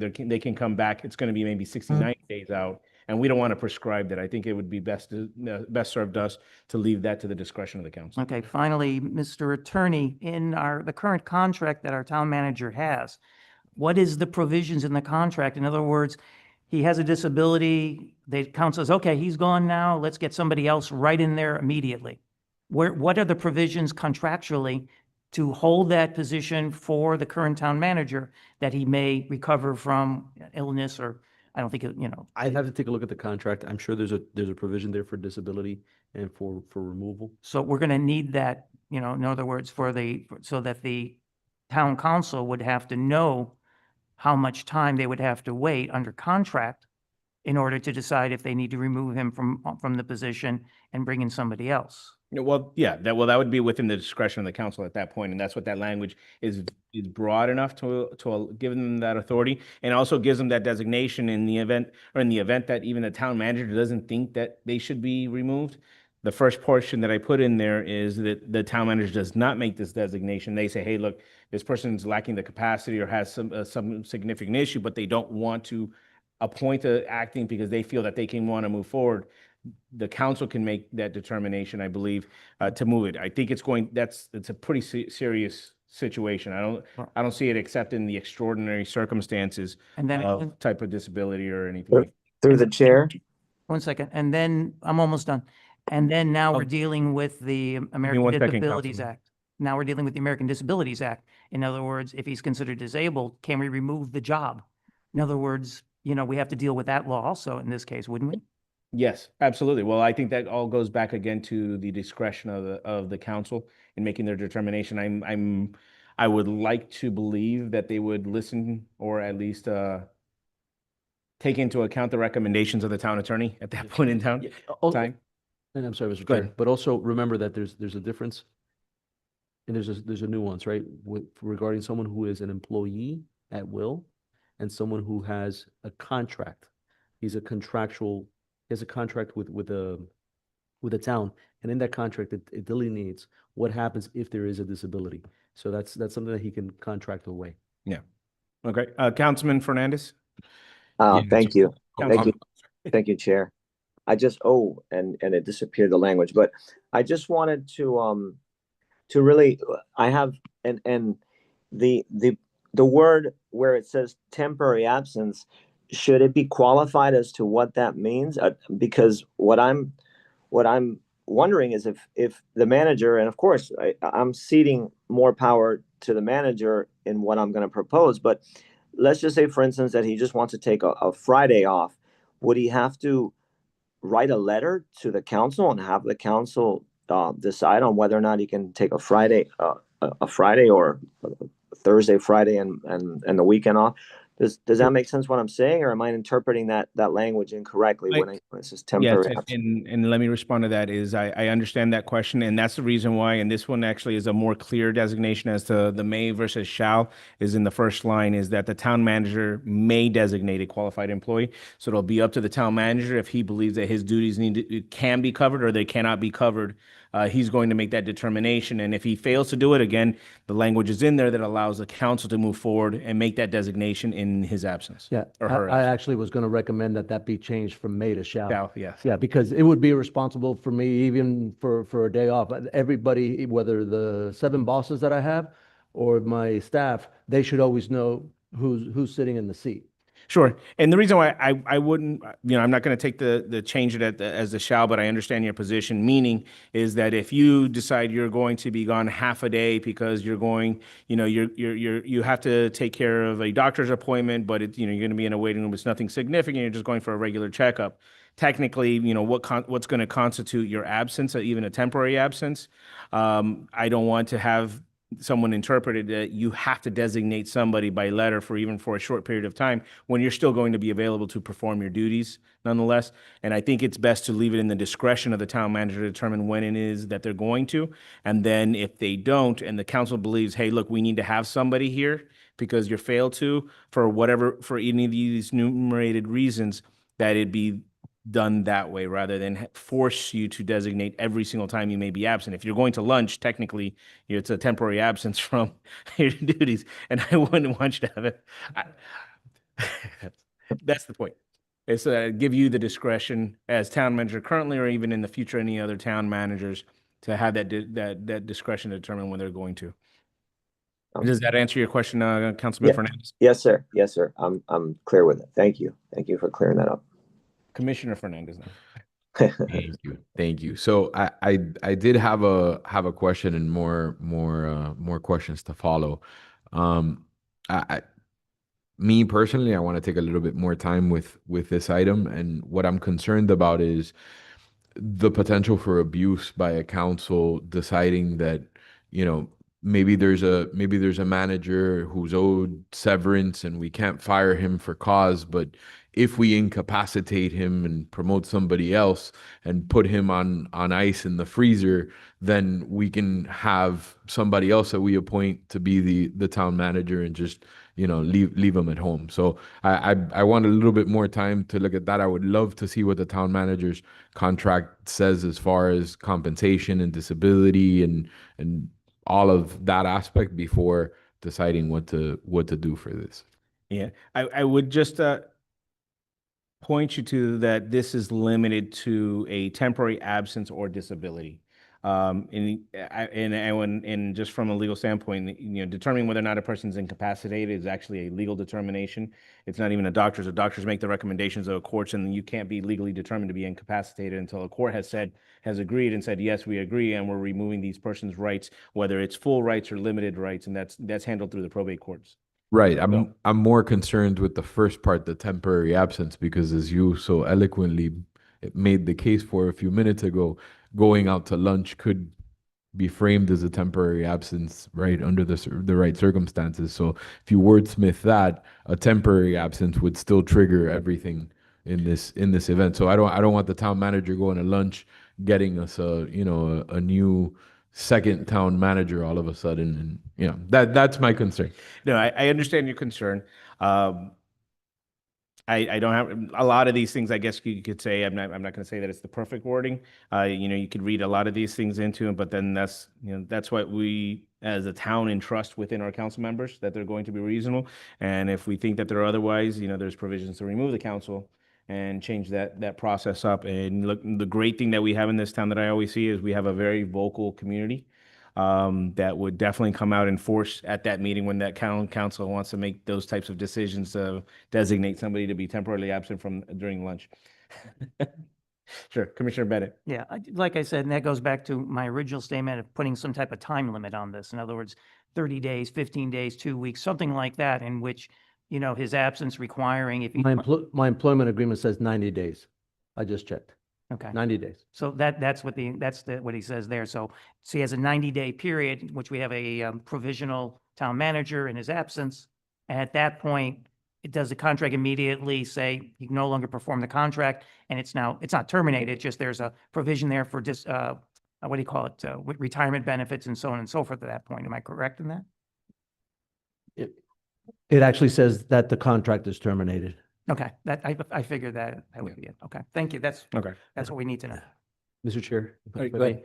Remember, when we're looking again at the charter, we're looking at, kind of, this is the overarching documents, the Constitution, but everything can kind of be described more and more detail, either by ordinance, in many cases it is, or in the case of the manager by contract. So his contract then further defines what that disability might look like, what that time frame might be. And if you want to put it into the charter, you can do so, but only understand that then if the future councils want to modify it, they would not be able to do so because their hands would be tied. So, it could have unintended consequences. And that's my point. You see, do we want this power delegated to 7 members of our community, or do you want the community at large to basically, that's what our charter deals with, our contract with the people of Miami Lakes. That's what our charter is. And if we're going to make any changes, why it has to go to a vote before them. That's why I'm trying to say is, do we want that power solely the discretion of the council? Or do we want to at least have some general provisions in the charter that gives them a framework to work with? Yeah, and if I'm understanding your comment, is that this is giving the framework to first and foremost have the town manager make that designation, and it's more of a secondary as to whether or not the council likes or approves of whoever is there, and it sets that framework. And going to what the town attorney said is that I don't want to be overly prescriptive, because you also don't want to bind the council and say, hey, look, this guy wants to give X, and now we have a negotiating point where we could have gotten them, and they're like, hey, look, I'm not going to go with 15 days. That's just too short for me, or even 60 days, but I wanted 90 days, but the charter says 60 days. Now that's no longer a decision point unless they even want to give less than what the charter would be more prescriptive of that. And that's why I wouldn't want to change, put a specific number in this instance, because I don't think it's that big of a, not that it's not that big of a deal, but I don't think, I have less concerns that a council's going to go rogue, because I think we have a lot of stop gates already, amongst the members of the council, and obviously with this community that'll come out in full force against it. Well, then you could put in basically a future, in other words, if the contract is up, say in 2028, this would be effective the next year, 29 or 30. I mean, we can put an effective date on this too, if we're concerned about any conflict between the charter and his contract. Oh, no, if there was a change in the charter, it materially affect his contract, and then that'd be a discussion that the town attorney, together with the council, are going to have to say if it's going to materially affect, because he has rights in his contract. They'd have to renegotiate that contract if he's willing to do so. Correct. And then he could. That's why we would have to provide some type of effective date of this, so that when his contract is up, this would go into effect, so we don't have that conflict. Well, in the I'm trying event, to prevent lawsuits. We've already gone through plenty. I'm trying to find ways to prevent lawsuits. absolutely, I agree 100%. But that, I think we only need to have some type of provision on dates if we were to put in some limiting anything that would materially affect his contract. And I don't think we've reached that in the current language that's being proposed. So is there any other discussion items? Sure, Mr. Manager. Chair, where it says in the third line down, by filing a letter with the council, the practical way, the real way that I notify them is by electronic mail. So Okay. I think that there should be a provision in there that says or by electronic mail. Okay. I Because think we had we had another section where we had some language, and I think we should mirror that. And all I was doing there was just mirroring the language. Yeah, I know that, currently, but I that was understand one what thing you're that I saying. was just going to bring up to recommend changing, to add that as another possibility, because that's the practical, that's the real Sure. way that I. I'm fine with it. What was Madam Clerk, do you recall the language that we had on that? Yeah, it was official channels. I proposed it. I can look for the minutes, but I think we. Yeah, it was discussed the P1. Formal communication, because in my section last meeting, I think I wanted a formal email from Formal the mayor communication. communicating to Yeah, I me. think we left it as a think we formal left it as- communication. I can look at the minutes, but I think we said something to the effect of formal communication, whatever it means.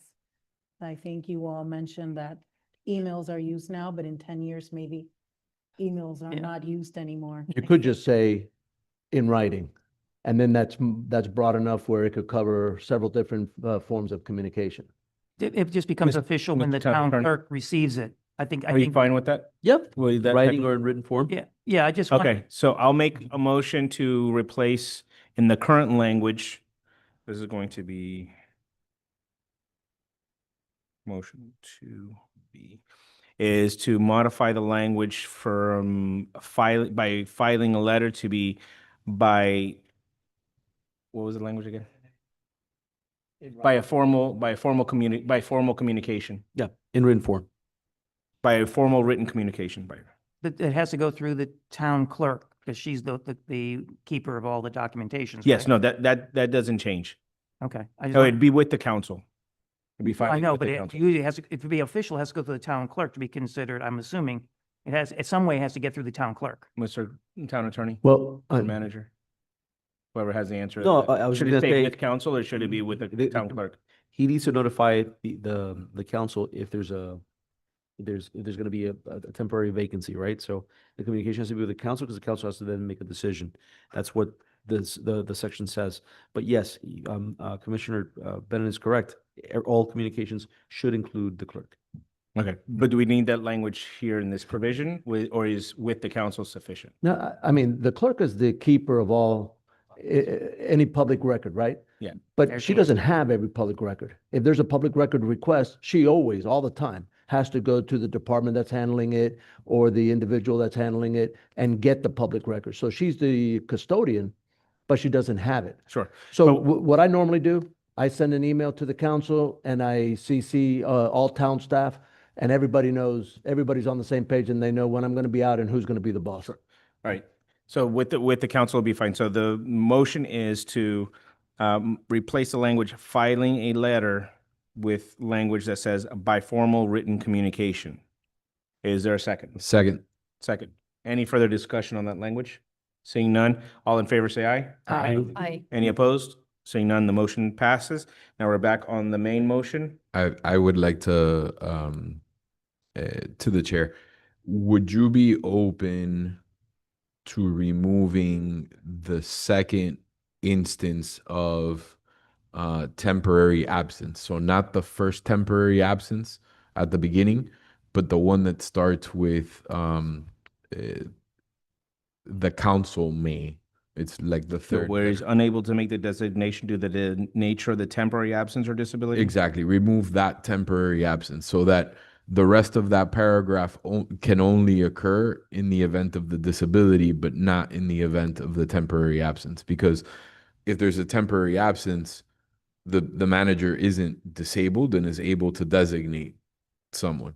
I can't imagine a situation where I'll tell you the reason why I kept it in there, and then what my thoughts were is, it's very unfortunate is, my initial thought came to what's happening to Savannah Guthrie's mother, and the event something were to happen to him and he wouldn't even be able to, because of his temporary absence, to do anything. She's not dead. She's out there. But that's the reason why I kept the nature of the temporary absence. And that's not a disability, but it is a temporary. We have the sheriff's office over here, Mr. Manager, if you need an escort out to your vehicle. I hope that addresses what I was saying. Okay, if your concern is them, that I can't help you there. All right, any other discussion items? All right, I'm going to call a vote on amending the language. Is all in favor? Aye. Any opposed? Seeing none, and so as amended, the language passes. Now we're going to go to 3.5, bond of the town manager. Any discussions or any proposed amendments? Seeing none, we're going to go to section 3.6, the town clerk. Anything? Any Yep, discussion? yeah, I would Yes. like to address that. Commissioner So looking at the whole charter, it seems to me that the town manager, the town clerk, and the town attorney are charter officers, right? I'm not. So I don't see why the town clerk should be beholden to the town manager. I think it should really, just like the town attorney and the town manager, they should be beholden to the council. So I would like to make a motion that the town clerk shall be appointed by the town council. And whatever else you want to. I second that. All right, so we have a motion and a second. Now having a discussions. Oh, I'll start. Sure, Commissioner Bennett. First of all, I'd like to have a annual Gina, festival for her hard work for the town. So that, as an appreciation, because I've known her for years now, and she's one of the hardest working people I've ever seen. As far as the town, Commissioner Abad has made a good point that, it sets up an individual chain versus, the commission, the council itself deciding for the town attorney as a town manager. It's reasonable to accept something like that because the position of town clerk is to basically maintain public records and so on and so forth, which is essential for the historical patterns and for making laws or ordinances even in the town of Miami Lakes. So that provision would be something that I think could be beneficial. I don't know if there's specific qualifications for a town clerk. If there's special duties and capabilities. I'm not familiar with the job description, so I really couldn't go beyond that. Sure. And just as a point of clarification, and I should have asked for it when we called for the vote, Commissioner Abad, what you're proposing is that the language, because and please keep this in mind as we're proposing modifications, that please provide us the language. What I'm guessing, what I would like to think is you're saying is to utilize the first sentence under 3.7 town attorney, but replace individual attorney or law firm with the council shall appoint a town clerk to act as town clerk under the such terms, conditions, qualifications, compensation. Yeah, that may be absolutely. established by the council. Mr. That- I just want to That qualify was the is that intent. the language, so that way we know what we're going to be modifying. Is it going to go what I just stated right now? Yours, Mr. Fernandez? I have something else that I want to address that's Okay, good. Yeah. I just want to clarify for you, that's what you're, so that way Madam Clerk has language that she can use for the motion. Okay, go ahead now. I wanted to request that the deputy town attorney either issue an opinion or have a sidebar with Commissioner Iguanzo over the discussion that we're having on this item, since his wife is the town clerk. On conflict?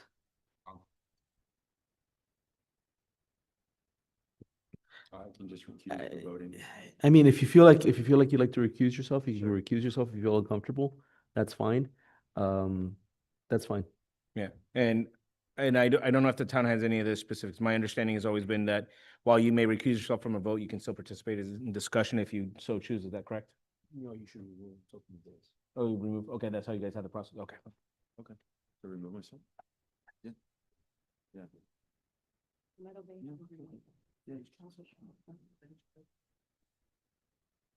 Yeah. Is it okay if I go to the kitchen or just? Take a walk outside. That's the penalty box. Mr. Attorney, I mean, I don't mind him participating in the discussion. He can give his opinion as a I think he's commission. recused himself. That's a choice that he's made. Well, he can't vote, but what, Correct. he can't, just like our Commissioner Hey, Fernandez, No. That's- Councilmember Fernandez. Yeah, is- the way I've always interpreted the rules as far as recusing yourself when you have a conflict, you shouldn't participate. You should just remove yourself from the dais and then come back after the vote has taken place. As you wish. Yeah, and I just want to put on the record that I hold both of them in very high regard, and that's in no way a reflection. It's really more to protect them against anything that may arise during that conversation. I mean, Thank you. I understand his position, and I'm not gonna argue with it. That's fine. That's something that is for each individual elector. However, you're talking here about the actual overarching town clerk, not the position, not the person. Sure. So, All right, any further discussion on the motion as has been presented? Well, actually, let me have a question for the town attorney or the town manager, if you guys know. I know Commissioner Ruano had just made a mention that it seems the village of Palmetto Bay has language that the council appoints the village clerk. Are you aware of what's the practice amongst the municipalities? the majority of the municipalities that I know of, the council appoints the town clerk. Yeah, in So City of similar to Doral, the town manager? yeah, City of Doral, that's the way it works. I know that municipality. Go ahead, Commissioner Meta. Yeah, if Commissioner Abad could bring back some languages or what he wanted to propose at the next meeting of how he wants to change this particular, I'd like to look at the language of that. No, I mean, I'll give it to you straight. So I just wanted to reflect and be similar to what the town attorney does, right? He's also appointed by the council. So I think it should read the town clerk shall be appointed by the town council. The council shall appoint the town clerk under such terms, conditions, qualifications, and compensations as may be established by the council. It really mirrors the town attorney. And just mirror that same. That was the language, motion? Just changed. And Yes, that was the motion that. Yeah, he clarified that that's the language that he was utilizing Okay, for. I just want to make sure that was the motion that's on the floor. Okay. Sure, yes. I'll second that. No, we already had, I had clarified with him that that was the language that he was utilizing for the language to replace it. Let me ask Mr. Manager, under this process, I have one question for you and then I have a question for the town attorney. Under this process, what would you see as any challenges in having the council appoint rather than the manager select? Yeah, working for the town clerk, we have a hybrid position, which is the deputy town clerk, because the deputy town clerk wears two hats. The deputy town clerk is also the assistant to the town council. So for chain of command, lines of authority, the deputy town clerk would work for the town clerk then and not be under my direction. So if a member of the council needed something and they weren't getting it, who do they hold accountable? Do they hold me accountable? Or do they hold the town clerk accountable? It's probably not going to happen. I'm probably overthinking it, but that chain of command has to be considered about whether that deputy town clerk then will be an employee of the town clerk or will continue being an employee under my chain of command. Okay, and in just reading 3.6, Mr. Town Attorney, obviously we'd have to modify further language in 3.6 if this, this provision would be passed. Would we have to take that up as together as the motion, or do we need to specify additional motions to incorporate those changes? Because it's, if it goes further down, is that the town clerk shall report to the town manager. I don't know if that occurs in these other instances where the town clerk is appointed by the village council. Do you have any insight in that? So if How the reporting lines happen? right, so the town clerk is appointed by the town council. They report to the town council. Just similar to as the town manager reports to the town council and the town attorney reports to the town council. Town council is my supervisor. Yes. I mean, But- I have to work with the manager. I definitely do. Have to? I do. I have to. And with the clerk as well. Yeah, working together, but I'm more focused just on the kind of the language that's in 3.6 and how it functions in the other ones. The other ones have it that the town clerk is appointed by the council but still reports to the town manager, or do the clerks then only reporting directly to the town council? Through the chair. Yes, give me one second. Absolutely. I understand the nuance, and I guess it's an important nuance. I can go back and take a look at what are the majority of the cities for us to make a decision. Yeah, what the Yeah, reporting. so this one's Palmetto Bay, right? There's Palmetto Bay and then Pinefest. Yeah, which are the cities that were all incorporated around the same time. Yeah. So maybe they had. If I Madam may- Clerk? Thank you, Yeah. Chair. If I may, The other way. I think Council Member JC Fernandez wants to speak. And if I may, I want to say some words as well. All right, do you want to go after him? Yes, Okay, please. Councilman Fernandez? Thank you, Chair. I appreciate it. And I don't mean to interrupt anyone. Let me just be clear. There's really no other way for you guys to know that I'd like to say a few words. So if I just don't want to seem like I'm being rude, but so that said, I liked Commissioner Abad's the language that he's proposing until I heard the difference of the chain of command. I think that might pose an issue. I just wanted to make that known. I don't know, you guys will make the decision there, but I think that if it was up to me, I'd probably leave the language the way it is. That's it. Thank you. Mr. Chair, just for a question, if I may. Sure. Is the town clerk contracted employee? No. Okay, so that's what would that be Is it not necessary at this position? would we have to contract, put her a contract similar to our town manager? No, the town manager also is an employee of the city. But the he's town. contracted. But it's contract versus at will, I think. He's through a contract, but he receives a W-2 from the town. The town clerk does not have a contract like the attorney Right. or the town manager. Well, that's what I'm trying to say. It's a very different She's an employee. hybrid position. I'm just like an employee, but if I may. You're not just an employee. Madam Clerk. Thank you for the nice words. I just want to say, I've been in the town for 14 years. I did not start as a town clerk. I moved my way up. Reading section 3.6, which I have read many times, I honestly feel that it's a great section as it is, because I feel that it's a structure that I have always stated that I feel that I work under a check and balance. It keeps me honest and I'm forced to collaborate with the town attorney and the town council, but I'm forced to collaborate and work with the town manager.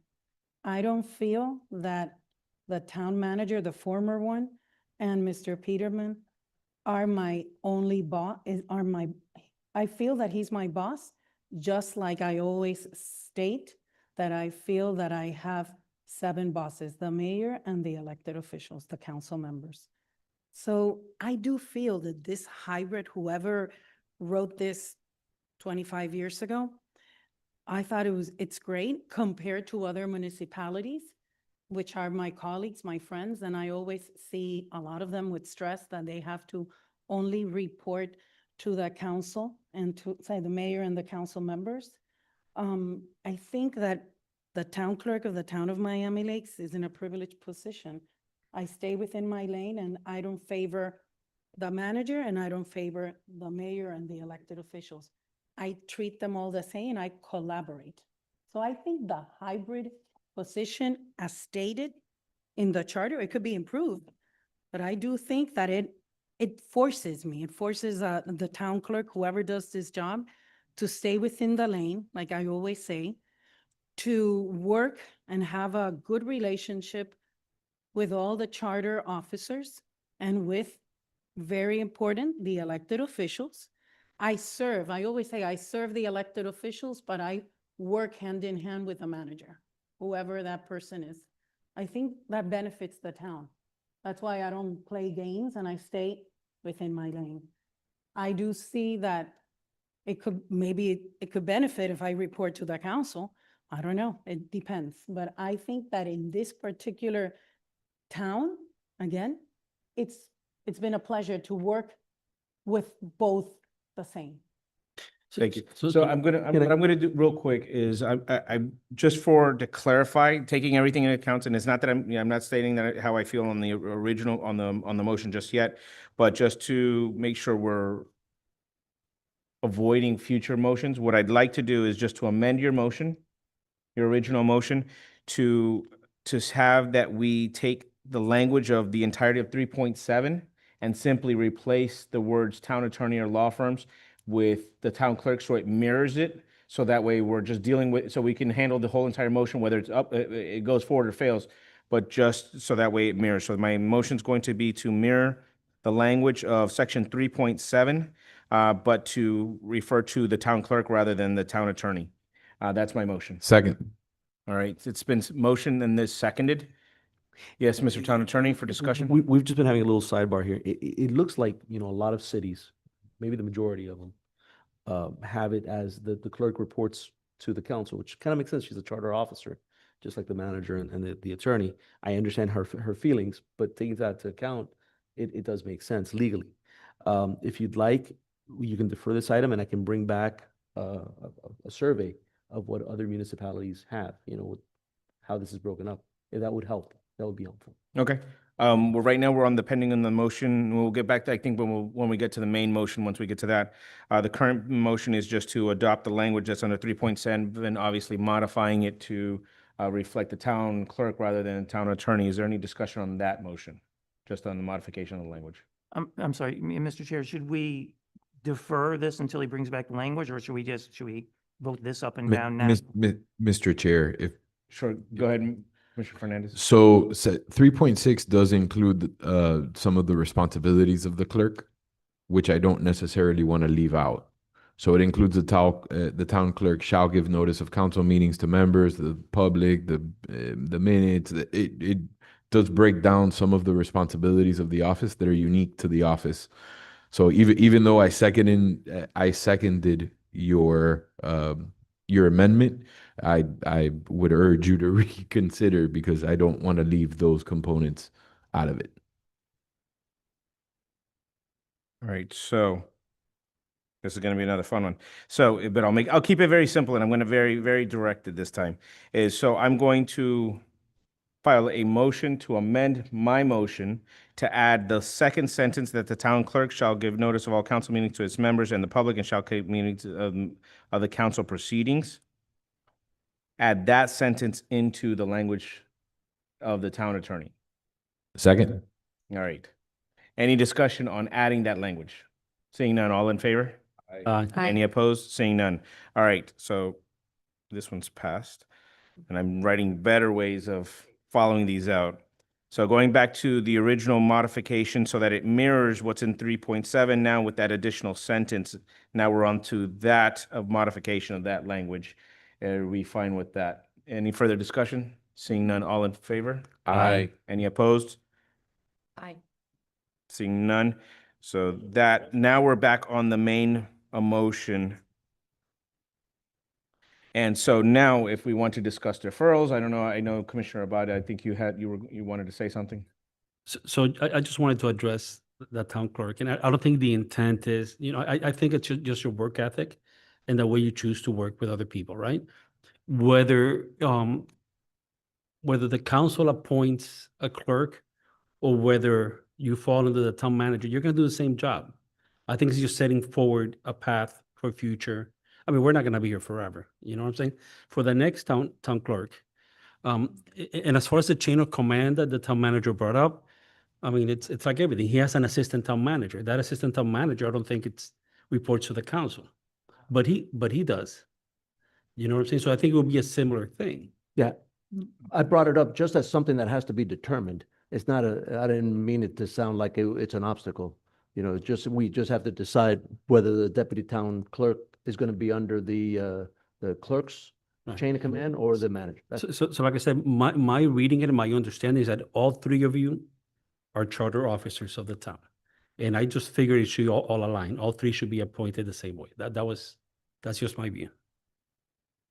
Right, Commissioner Fernandez? And I just also wanted to put on the record for the benefit of the town clerk that I think regardless of what the structure was, I'm sure the town clerk would do a fantastic job and report to whomever she needed to report to and continue to be the best town clerk in all of Miami-Dade County.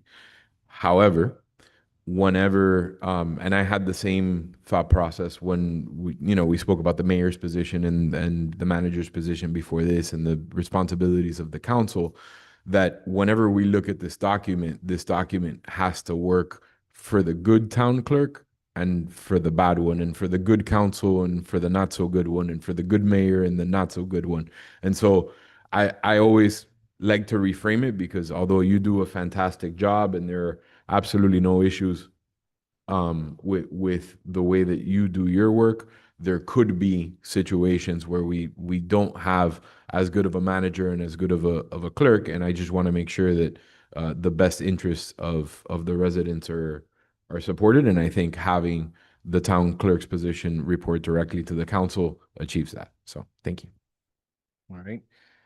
So I know that there's a recommendation a little earlier, two interior or interceding motions before from the town attorney asking if we wanted to consider deferring this to further so he could get a survey, or do we want to, and I don't know if anybody has a motion for that or any further discussion. Well, I'd like to motion to defer. I'd like to see some of the language from other towns just as a reference point.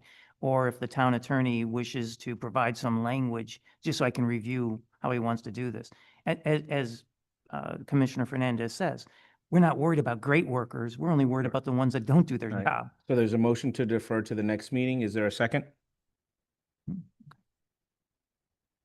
All right, seeing no second, the motion fails. Give me 1 second.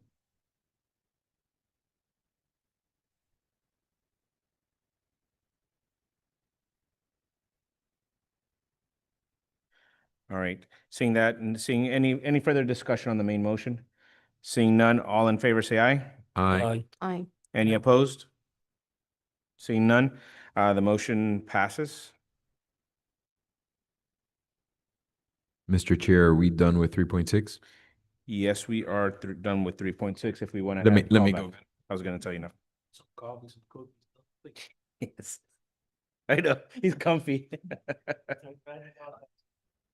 I know. We're gonna take turns recusing ourselves. All right, thank you. So now we're on 3.7, town attorney. Any discussions, questions as to 3.7? All right, we're going to go now to 3.8, expenditure of town funds. Any discussions or any motions? Seeing none, we're going to move forward. In section 3.9, town boards and agencies. Any motions or discussions? I'd like to make, I'm sorry, a motion for discussion. I reviewed this, and as far as the appointment of boards, I'm not totally clear on the language that they're trying to put here, deem advisable from time to time. I just like to get some clarification, if I can, on what is the intent of 3.9? The way I read it, and I'll defer obviously to the town manager as well as the town attorney. The way I read it is kind of it just puts into the discretion of the council to determine what they believe is going to be advisable, and because they'll establish or terminate them as they deem appropriate. Such as I think as a good example would be the blasting committee. That was something that was deemed to be advisable by the town council to establish, and they created that one. The blasting committee that's moved forward and is doing great work on behalf of the town.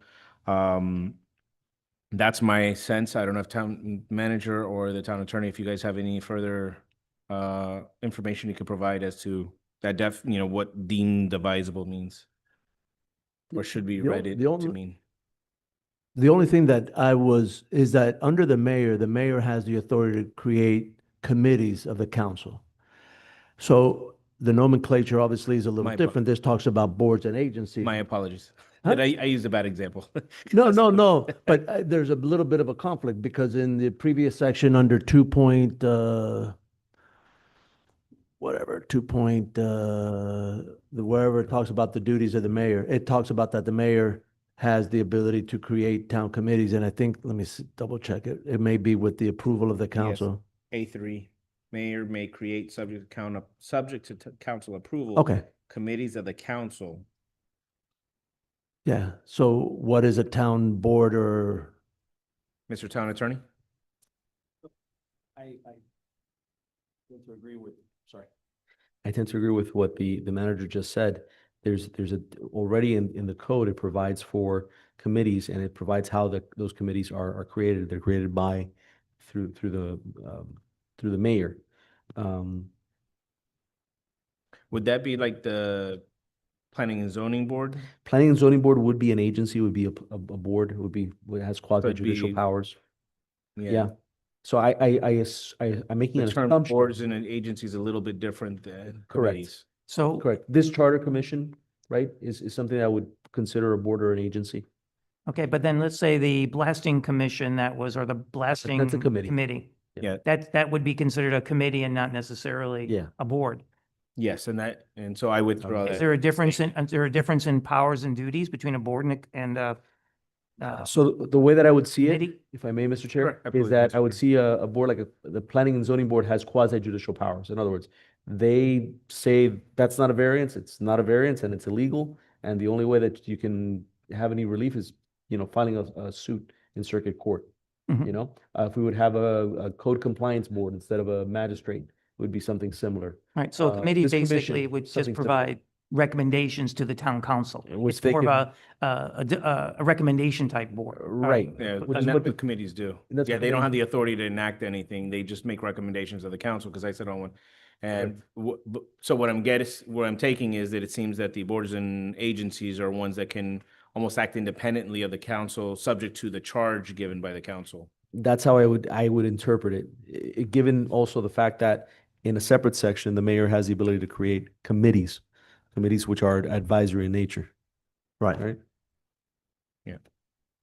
Right, Commissioner Fernandez? Yes, I have a question on a topic that was quite enjoyable earlier. In your opinion, should this be the council shall or the council may establish? I would say may. Look at you being the attorney. Can you go to California and take the bread? All right. Did Ms. Fernandez make a motion? Yeah. Change that? I did. I'll make a motion under the same conditions as before. Second it. All right, there's a motion. Anyone have any discussions? Madam Clerk, did you get that? Change the word may to shall? Or shall to may, I'm sorry. The council may establish or terminate. All right, any further discussion? Seeing none, all in favor, say aye. Aye. Aye. All opposed, seeing, all opposed, seeing none, motion passes. All right, anything else on 3.9? All right, guys, we're going into now Article 4, legislative. Section 4.1, council meeting procedures. We'll start with Section 4.1A, meetings. Any discussions, items, or motions? I had one question that I kind of wanted to ask first for the town attorney, is under there's no provision. It only talks about special meetings and regular meetings. However, what about emergency meetings? Emergency meetings, in my experience, are situations that would normally be less than 48 hours. No, Well, it could potentially be under less than 48 hours. Right, Versus so- a special meeting. so that's why it says it there. It says, upon no less than 48 hours notice to the public or such shorter time as the majority of the council deems necessary in the case of an emergency affecting life, health, property, or public peace. Okay, so you would say that emergencies would be covered under that term Yes. for a special meeting? Yes. Okay, thank you. That's what I just wanted that clarification. All right, does anybody have any other questions or Yes, Commissioner Fernandez? I have one note, and that's just to dog ear 4.1A. In the item to reduce the number of council members, to also change in this section that a special call meeting may be held upon the call of only 4 council members. That would, yeah, It'd be just a majority. What I would recommend is have Majority. A majority. rather a majority rather than a specific number. That gives us that flexibility regardless of what happens Yeah. otherwise. So would your motion be to have a majority of the yeah, council members? yes, it would.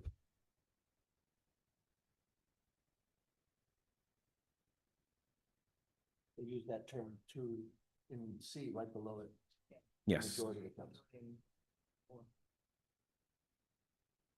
All right, so there's a motion. Is there a second? Second. Second. All right, is there any further discussion on that change? Seeing none, all in favor? Aye. Aye. Any opposed? Seeing none, motion passes.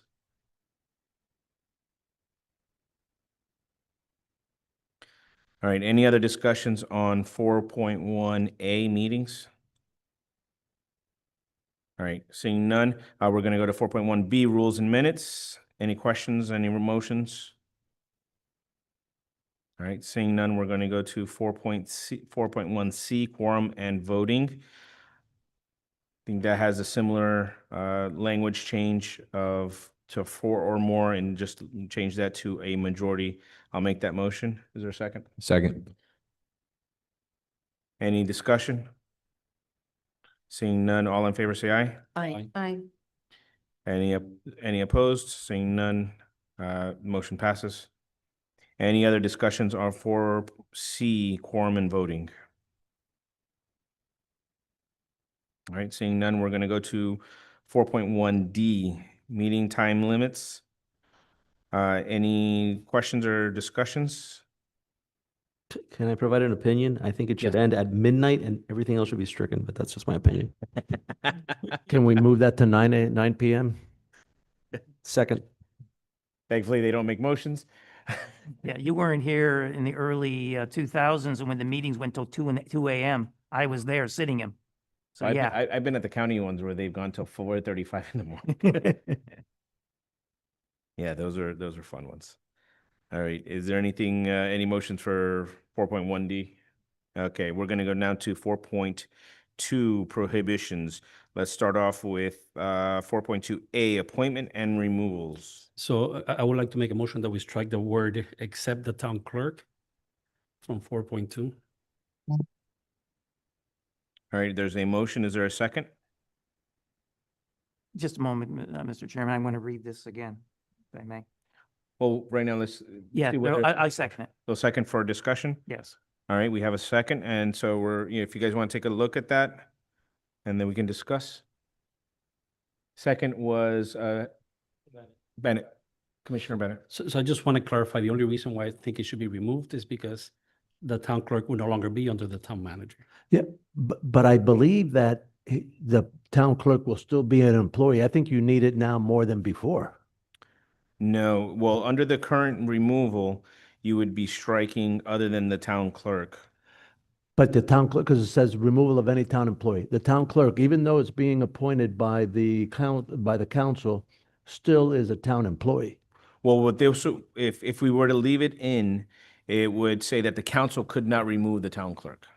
They wouldn't be in the position to remove the town clerk. All right. Oh, no, I think what. If it were to remain in. Correct. and I think what Right. He's Sorry. trying to align it that it's the council's going to be the decision. Right, because the following sentence says whom the town manager or any of his subordinates are empowered to appoint.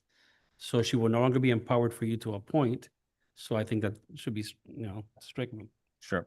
So that's the discussion. And I think, and just, as I'm sure that some people are thinking, I think that would be, while we're making the motion here, it wouldn't be an individual question, rather it would be tied to the change of the town clerk's position.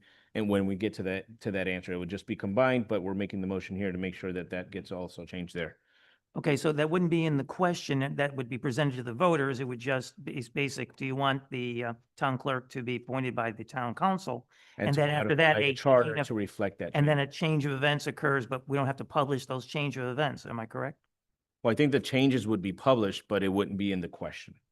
Wouldn't be in the question. Okay. Yeah, it wouldn't be in the That's- question, but. That's it what I would be- was saying. The edits, I believe, would be, am I correct, Mr. Attorney? Correct. The edits would be there, however, it wouldn't be in the question. The question would Right. be, not that it would be this, but you'd be modifying the position of the town clerk to be Right. appointed by the council, and by interlineation, make all the other changes that relate to that change. Okay, Correct. I just wanted just from the mechanism to Yeah. make sure that we get that. Okay, thank you. All right, any further discussion? Seeing none, all in favor, say aye. Aye. Any opposed? Seeing none, motion passes. All right, anything else on 4.2 prohibitions? All right, 4.2A, sorry. Now go to 4.2B, interference with administration. Is there any discussion items or Commissioner Fernandez? I have one on that. Maybe, and not that there's been a problem with it before, but maybe we should clarify. So the council has, the deputy town clerk is also the council's assistant, and the mayor also has an assistant, and neither of those two things. So it says, except for the purpose of inquiries and investigations made in good faith and in accordance with a resolution adopted by the council, the council and any of its individual members shall deal with town employees who are subject to the direction and supervision of the town manager solely through the town manager. So in theory, if a council member was to go ask their assistant to make copies for them or do some other clerical task without going through the manager, that would technically be a charter violation. And the same thing goes with the assistant. So I would want something to clear that up just so that it's not an issue. Mr. Town Attorney, it's interesting.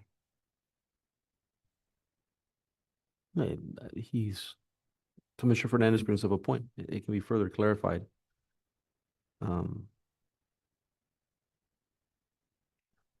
The language says who are subject to the direction and supervision of the town manager. Now, I assume the deputy town clerk won't be under the direction or supervision of the town manager, will be under the direction of the town clerk. If that item passes. Yes. Yeah. Right. Maybe you can add the But- word solely under the direction of the supervision of the town manager. Well, Look, but- what I think we may want to do is defer this one to bring it back, because I think we may want to review based on what you're just saying, because I think it completely makes sense, but I don't want to try to come up with something very quick now to discuss or to modify it now, because I do think I understand exactly what you're saying, because the assistant to the mayor is a town employee, and even when it says, the last sentence, however, no individual council member shall give orders to the town, not that one, but as you were stating, he wouldn't be able to direct him, hey, look, can you help me get this, or do anything like that, because then it would be a violation of the town charter. I think we just need to probably look at that language a little better and make a proposal, unless Commissioner Bennett, you have proposed language you'd like to. No, I have no proposed language at this time, but I do have a question obviously under interference of administration. So I like to game these out. So let's assume a council member's neighbor wants to get something modified and he has to go ahead. Would he then, if he were to direct the building department to approve this, that would be a violation of what this is intent? I think that's a violation of state law. I get that. Well, once again, I'm gaming this out for a reason. No, I understand what you're Because saying. I don't see any penalty associated if you do this. Well, I think what they're stating is that that's a violation of state law, which has its own penalties. I understand that, but Yes. I'm trying to say is that, when the interference with administration, there's no penalty in our charter at any. It would be a violation of this, and then someone can go move forward to deal with that issue. As it states in the next one, any willful violation of the section by the mayor or councilman shall be grounds for his or her removal from office by an action brought in circuit court by the state attorney of Miami-Dade County. Okay. So there is a punishment that can be meted out as a result of And that. that's my point. So in other words, the only remedy for this is to basically go to court. By the state attorney. Currently, but that's in section 2, if you want to propose something to modify that. Well, I'm just Yeah, yeah. trying to say, I just want to understand this, as opposed to basically some type of willful violation triggers an automatic resignation, something like along those lines. It would be an automatic removal rather than resignation, but I understand what you're saying. But the governing body that has the authority to remove it we're not talking a recall at this point. We're talking a judge's order, or does it have to come from the governor? The current reading of it, the way I would read it is that Roman 2 that just follows that Roman 1 that we're on right now is the one that provides, I guess, the sword to deal with any of the violations. Now, if you want to have if you want to have a discussion or proposal to amend that portion, I think we'll do it at that point. Accepted. But I think as to 1, I think it'd probably be best that we just make sure that we have it on for old business for next meeting. And if any of you guys have any proposed language that you would like to revise, really, really appreciate it, because I see 100% what you're saying, and I agree that we just need to modify this language. We'll take a stab also from staff's perspective and exempting the deputy Town town clerk, clerk yep. as well as the mayor's assistant. Yeah. And what I would suggest is kind of more have, rather than specifically identifying a deputy town clerk, is probably maybe the specific office of the town clerk, because that may expand in the next 10 years, who knows? But to allow for that, so you're not specifically designating what positions are going to be, but rather just whoever falls within the town clerk's purview.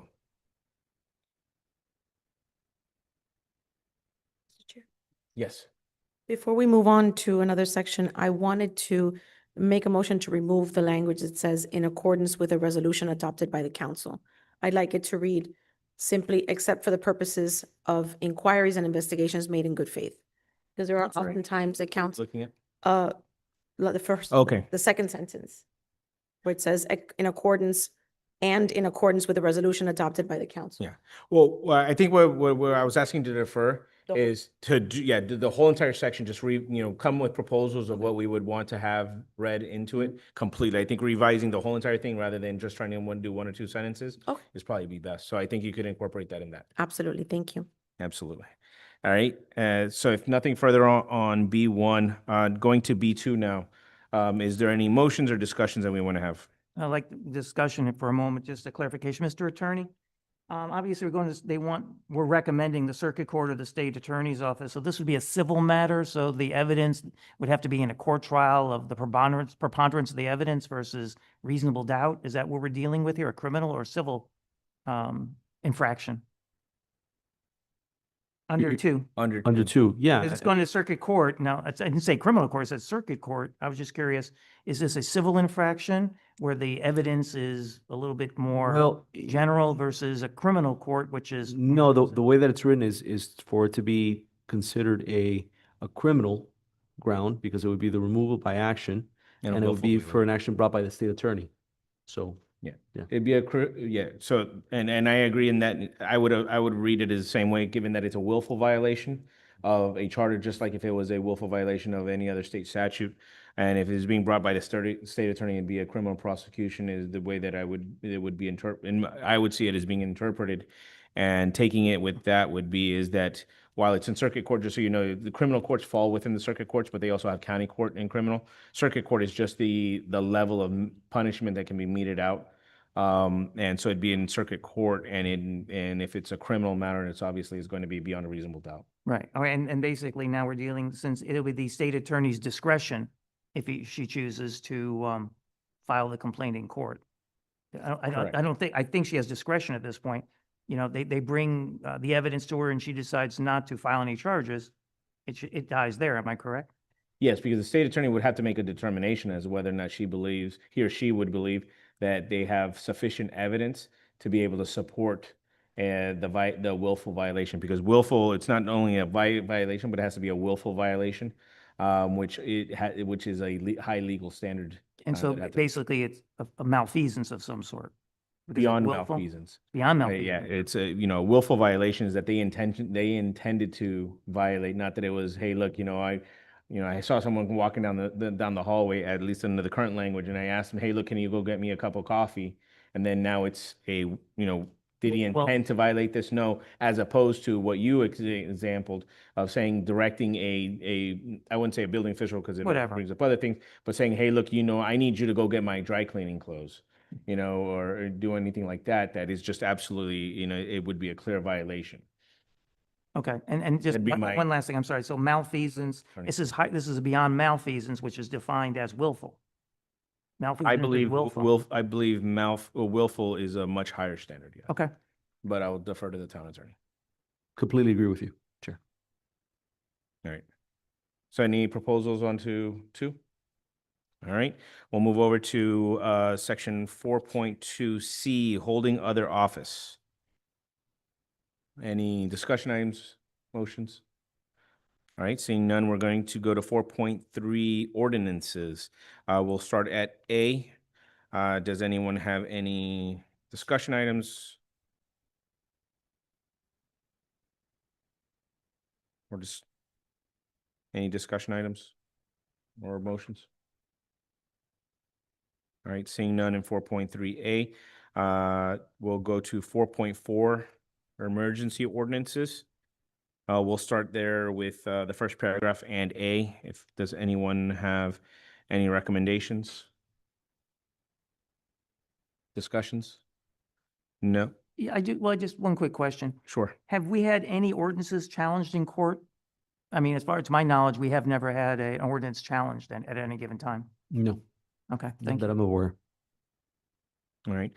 Go to 4.4B is what I'm going to make a motion here is in the second line to replace no less than 5 members with a two-thirds of the members. Is to replace that language so that way we're not dealing with a number wise, rather we're going to the percentage, and 2/3 is generally considered a supermajority. The language is up on top. It's posted up there that I had proposed. Is there a second? Second. There's a second by the vice chair. Any discussion? Yep, just that be bundled in the same item that reduces the number of council members. Sure. Do we have that, Mr. Town Attorney? Yes. Perfect. All right, any other further discussion on this change? Seeing none, all in favor, say aye. Aye. Any opposed? Seeing none, motion passes.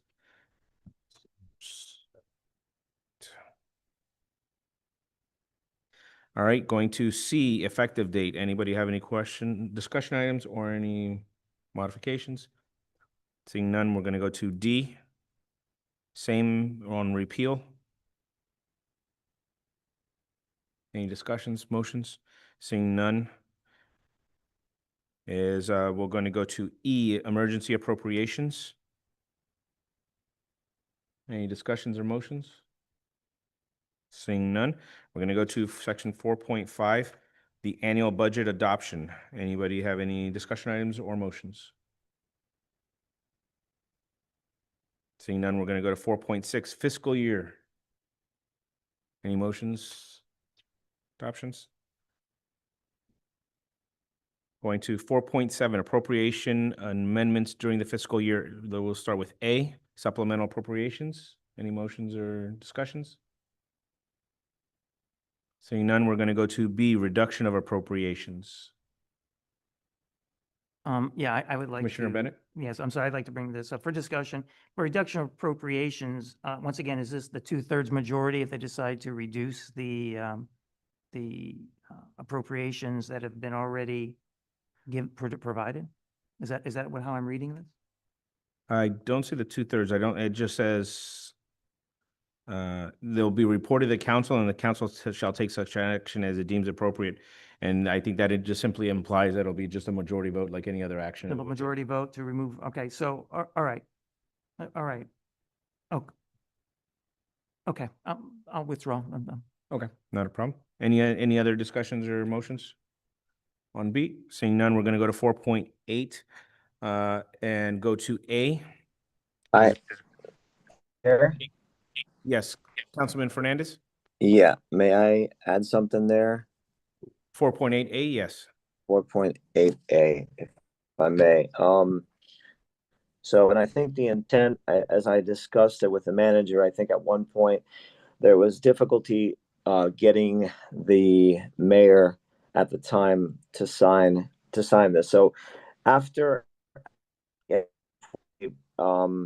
I'm suggesting that it reads, in the event that the mayor is unable to authenticate any ordinance, resolution, or charter amendment within 10 calendar days from the effective date, then the vice mayor shall authenticate. If the mayor and vice mayor are unable to authenticate, then any member of the town council shall authenticate. I yield back to you. Mr. Deputy Clerk, you have that? Oh, we have it here, but okay, we don't. So what, Madam Clerk, can you read the Of language course. where it would be amended? Right, section 4.8, it's keeping exactly the same language, but then to add the following. In the event that the mayor is unable to authenticate any ordinance, resolution, or charter amendment within 10 calendar days from the effective date, then the vice mayor shall authenticate. If the mayor and vice mayor are unable to authenticate, then any member of the town council shall authenticate. That's the Okay. addition. That's the recommended addition. Oh, there it is. Oh, there. I think, so I know we don't have a motion yet. I think if anyone's going to entertain a motion to make this modification, I think we need to, as to that last one, and if the mayor and the vice mayor can't because the thing is that we don't have a time limit set for the vice mayor to sign. Keep it consistent with the mayor, 10 days. Yeah. All right, so I'll do this. I'm going to make the motion to adopt this language, or to move to add this language, that in event that the mayor is unable to authenticate any ordinance, resolution, or charter amendment within 10 calendar days from the effective date, then the vice mayor shall authenticate within five calendar days, and then period. From the effective date. 'Cause you From have the to have- effective date, so, Yeah. but you couldn't do it because you already No. have given 10 days to the mayor, so you need to give him another 5 days for the vice mayor. So then it'd be 15 days from the effective Right. date. Well, you would do it within shall have 15 or 5 days to authenticate, because you had the first, yeah, because you're gonna need to give the first 10 days no matter before it affects. Or, yes, then the vice mayor shall authenticate within the following. Hmm. I don't know, trying to think of on the fly. Hmm. Was that? Yes. Mr. Chair, I'm sorry. From the date the vote was taken. No, but it wouldn't be, within 15 days of the day vote being taken? It wouldn't, even though there are overlaps? Okay, yes, correct. I see what you're saying. Yeah, it took me a second. I'm reading it in my head. Mhm. I don't read so well. Mhm. So if you guys want to type that out, and I'll get to you in just a second, Commissioner Bennett. Through the chair, I have a question. Sure.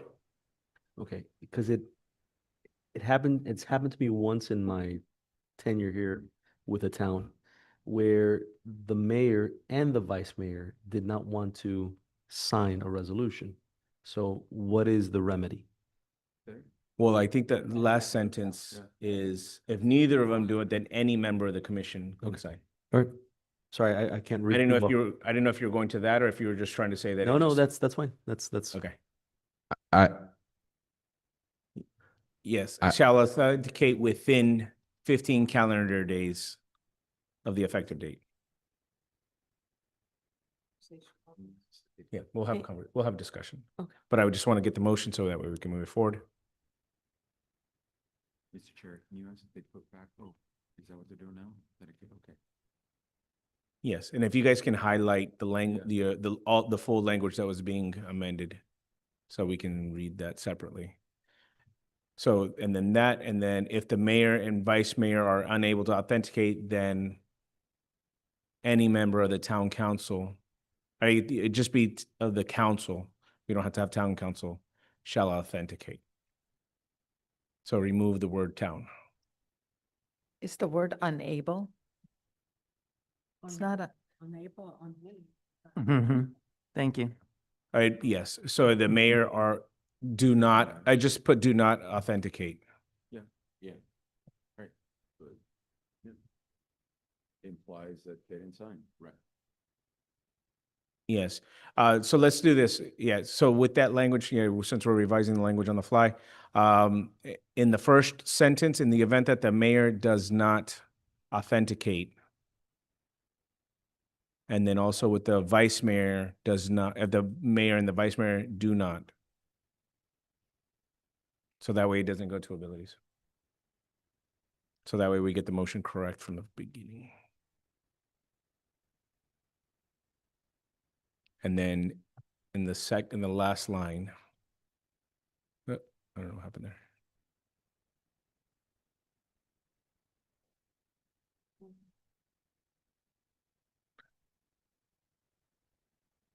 No, not there. Not there, in the last line. If the mayor and the vice mayor do not authenticate. Yes. Last line.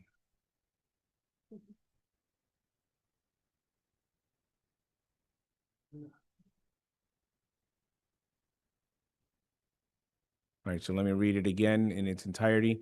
So the motion is, in the event that the mayor does not authenticate any ordinance, resolution, or charter amendment within 10 calendar days from the effective date, then the vice mayor shall authenticate within 15 calendar days, put 15 in parentheses, so it mirrors, Here. and type it out. Chair, I believe Mayor Diegues would like to speak. Sure, I'll give him one, let me get the motion Thank passed first. you. Yes, And we'll move forward. of course. And so 15 typed out, parentheses, 15 calendar days of the effective date. If the mayor and the vice mayor do not authenticate, then any member of the council shall authenticate. That is the motion. Is there a second? I'll second it. All right, well, second, we'll open for discussion. We'll begin first with the Mayor Diegues. Thank you, Mr. Chair, and I'll be brief. I was just going to propose maybe making it 15 days for the mayor to go ahead and sign in the event, for example, it's just that, you know, a mayor is on an extended trip, for example, you know. I understand where the manager's coming from with this. Again, as the town attorney pointed out, there was a situation in which a mayor and a vice mayor chose not to sign off on an ordinance or a resolution adopted by the council. But I think just making it 15 days and then 5 additional days for the vice mayor to sign is more than enough time, but just allows us to perform our duties. It was simply that, just proposing extending the date a little further. Right. Thank you, Mr. Mayor. Commissioner Bennett? Okay, so basically, again, I like to game these out. So in this particular circumstance, we had a 5-2 vote where the mayor and the vice mayor did not vote for an ordinance, but it was passed by the general council. And then when it went to sign it into law, essentially, they refused. That's what this is supposed to remedy. Am I correct in that gaming it out? I mean, I'm just gonna say, how does this apply? In other words, there would have to be some reason why a mayor and a vice mayor chose not to sign something that was passed by the council. What else might it be? They may not be, like, I think as Commissioner or Mayor Diegues had just mentioned, someone may be on vacation. I think what he was saying, to have 15 days would be if someone's gone for 2 weeks, it just gives them the ability to come back and sign the document. So you don't envision some type of hostile type of effect. In other words, I mean. Well, look, you want to game it out. Of course, it would take into those accounts that the mayor and the vice mayor were on the losing side of that motion that passed that resolution or whatnot. Then yes, they would say, hey, look, I don't want to sign it, and they could go forward. But then it would still defer back to any other member of the council, which obviously had voted in affirmatively for it, which allowed it to go forward. But that's why I wanted to game out that. I don't remember this particular passage. Last time we discussed it in 2016 that we placed it in there. I'm sure there was a reason why it was placed in there. I just don't remember the reason why at that time. Yeah. Okay, thank you. All right. Is there a motion to modify the timing or no? We keep it at 10:05? Well, to 15 for the mayor to sign. Yes, and what then- Mayor Diegues proposes, it would read resolution or charter amendment within 15 days. 15 calendar days from the effective date. Then the vice mayor shall authenticate within 20 days. right? Calendar days. I think that's what he meant. 15 and then 20 calendar Mr. days. Chair, just point of order. Well, I appreciate our Mayor Diegues weighing in on that. Is that considered a public comment? He's not a part of the board. Do we include his opinion at this level? I mean, Well, once again, including his opinion, yes, it's not a recommendation. It takes one of our commission members, whether or not and in my opinion, I'm always going to recognize the mayor or any other councilman that would want to speak specifically on an item.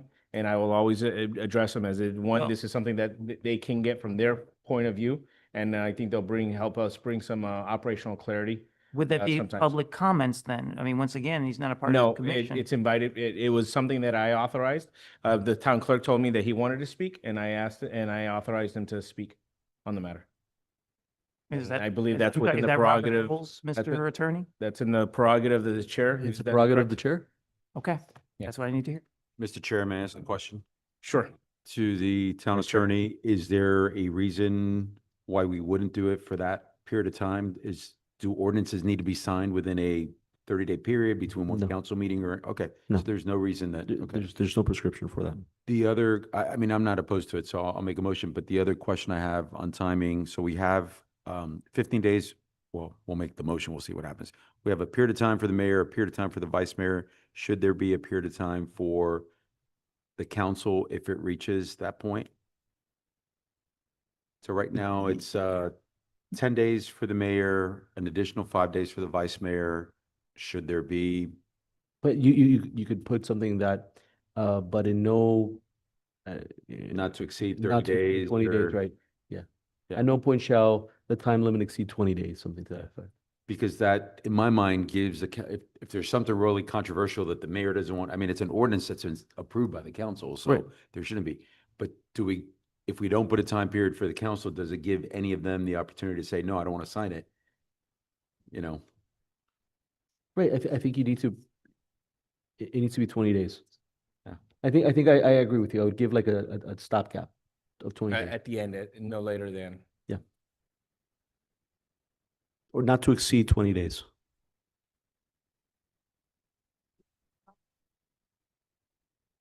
But Well- can I clarify though? Because. Yeah, I know we don't have a motion, but I know I want to Right. talk this out before we So- get there. So just to be on the same page, because I think your intent is to make a motion, right? To make it what the mayor suggested, 15, 20, then it will be 25 days. Right? Just want to be on the 5 same. days. I mean, I was asking the question about the council, should we do that before Yeah. I or anybody else formalizes a motion? Does it make sense to do that? I'm wondering. From if an it's operational, necessary. I think from an operational standpoint, Madam Clerk, do you think within having that outside date, do you think that would help you out, at least to push it? I do like the not to exceed X amount of days. It's a pressure that the council members will know that one of them needs to sign. In Okay. default by the mayor not being able to, or by the vice mayor. I like Sure, that yeah. pressure. I just got a sudden bout of heartburn around this issue. So the budget is an ordinance, right? And usually the budget gets passed within a very, very tight window to the time that it needs to be published. If you have a mayor or a mayor and a vice mayor that disagree with the adopted budget and run out the clock, and then you don't have a budget, it's a backdoor way of vetoing the budget. Yeah, you can't do Well- that, because if you were to do something like that, you'd be violating state law. And the ramifications for the town would be bad. So if you want to put something there, I don't know, unless this violates the law, but municipal law cannot what would violate. be- Let me ask you this, what would be the timing for the signing of a budget? What does the statute say with regards to signing? It says of when you have to transmit the budget by, and you have to transmit the budget, I think by September 30th, it has to be. So it has to be with the state, I think by October Yeah. 2nd or. Yeah, it always gives you a couple days.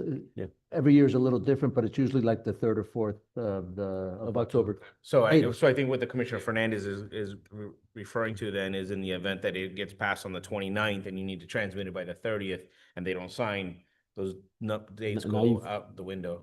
And Those- then and what penalties are suffered by the town in Yeah, that event? state law says, and I'll quote from state law, it says, every ordinance or resolution shall, upon its final passage, be recorded in a book kept for that purpose and shall be signed by the presiding officer and the clerk of the governing body. But it doesn't say, what if not? What if they don't? Or what if they refuse to? Or what if they can't? Well, if, It doesn't have, Okay. if I may, through the chair, Hello, Lano. the charter reads that the mayor and the town clerk shall authenticate by their signature, and we've had the shall and may conversation all night long. That's a requirement. So what is the consequence of violating the charter if you're a mayor and you do not sign an ordinance, then that's a violation of the town charter. So I understand that we're trying to put in all of these safeguards, but it clearly says that the mayor and the clerk have to sign it. Doesn't matter whether they agree with it or don't agree with it. If it's something that passed on this day, it has to be signed. I mean, we can give them an extended window of time to do it, but I don't think that we have to continue to say, if the mayor doesn't want to, and the vice mayor doesn't want to, and the council doesn't want to, that's just not an option. It's a mayoral duty. And Commissioner Juan is 100% correct, so I don't know why we should be Yeah, debating. but it could be that the mayor or the vice mayor are really unavailable. They're not here, they're not present, they can't sign it. Or they're incapacitated, so then But- who signs it? Yeah, and then I think that's kind of, there might be interrelated, but I don't think they're dependent upon each other, because I think there may be an instance where, oh, well, the way the current language just simply doesn't prescribe a timeline. And I think that was the original intent. I know we've moved it forward to, thinking of all these other these other options, which, look, they're very valid, because I think we do need to have these discussions.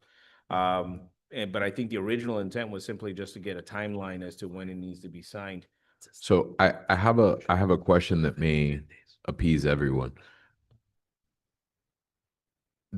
An ordinance that passes is already passed by the body.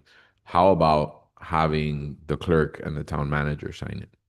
And then that way it's not a person that voted for it or didn't vote for it or whatever, and we just give that power to the manager. And as we discussed ad nauseum before, we always have a manager, and when we don't have a manager, we have an appointed manager, a temporary manager, the disability manager, and a manager at all times, right? So maybe doing that, and then that way we remove the potential for politics or the potential for this, trickle down of, if this person doesn't do it within this time, and that, that would be my preference.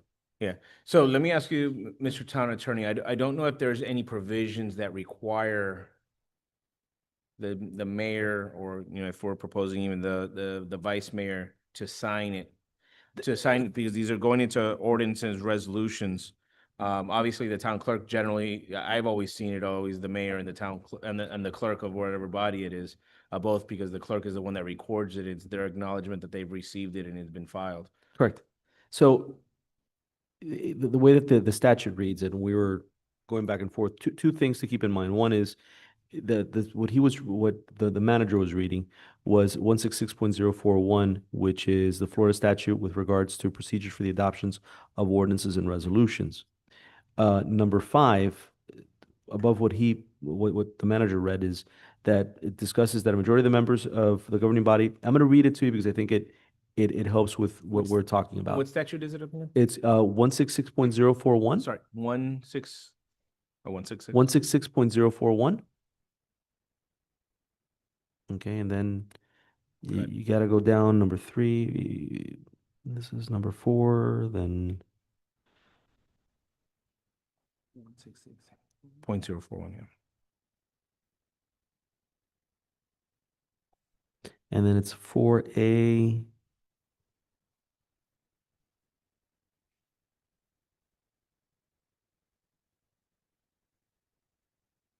And it's number 5. Okay, so number 5 says, a majority of the members of the governing body shall constitute a quorum. An affirmative vote by a majority of the quorum present is necessary to enact any ordinance or adopt any resolution, except that 2/3 of the membership of the body, of the board, is required to enact an emergency ordinance. On final passage, the vote of each member of the governing body voting shall be entered on the official record of the meeting. All ordinances, resolution passed by the governing body shall become effective, not may, within 10 days after the passage or as otherwise provided herein. So 10 days after it's voted, it's already effective. It's a law of the land. And then I think it's important to read number 6. That Right. follows. Then every ordinance or resolution shall, upon its final passage, be recorded in a book kept for that purpose, and shall be signed by the presiding officer. The presiding officer would be whoever's presiding the meeting, that is the mayor, and the clerk of the governing body.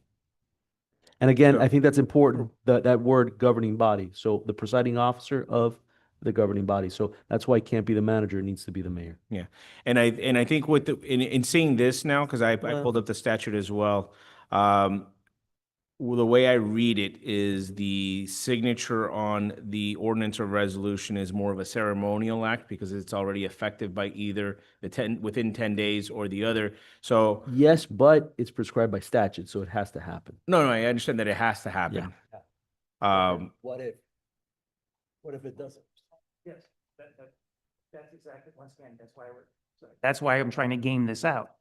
So we have to just put some type of provision in there. Law is silent too. I know, can we compulse them? I mean, do we have to grab them by the hand and ping the paper and have them scratch it in? No, listen, the presiding officer, you can have in an instance, so who is the presiding officer? Well, you can have in a meeting, the vice mayor be the presiding officer. You can have the other person. I mean, I think that the way that this is written is that it's the presiding officer who presided over the passage of that particular ordinance. That being said, I mean, I have seen other instances where the vice mayor may sign something or it's, Well, you know. I think there's room in our charter for that because under the duties of the vice mayor, the vice mayor can do anything the mayor, correct, can do. So that's already provided for. Yeah. And so you Thank you guys for know, the 7, I don't know if you read into 7, but that one gives us the authority. It says by future ordinance or charter amendment, a municipality may specify additional requirements for the adoption or enactment of ordinances or resolutions or prescribe procedures in greater detail contained therein. However, a municipality shall not have the power or authority to lessen or That's reduce the the important part. requirements. Yeah, that's the enabling clause. Yeah. So how about we just It leave it doesn't as exist. is? Yes, we can make it, we can put more conditions. We can't just give less than what's provided in the statute.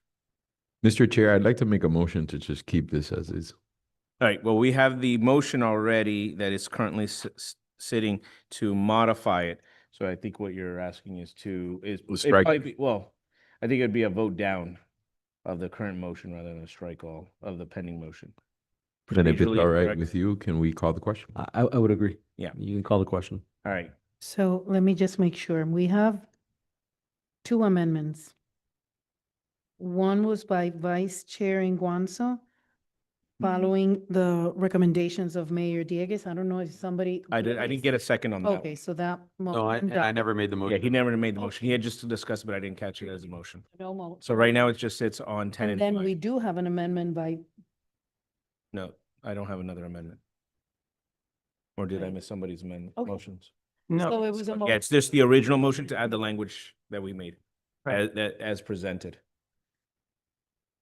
So if no further discussion or suggestions or amendments, all in favor, say aye. aye. Aye. Any opposed? No. No. All right, let's just go ahead and poll, Madam Clerk.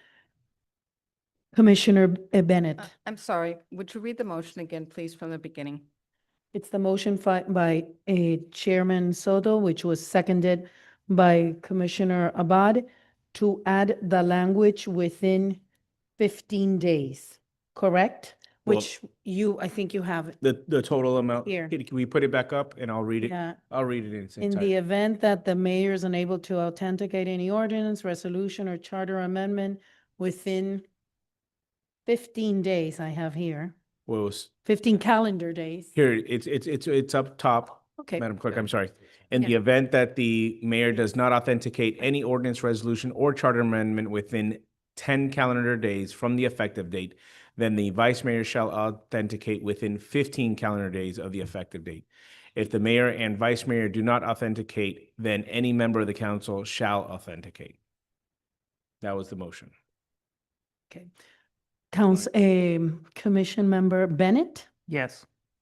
Commission Member Fernandez, No. Commission Member Abad, No.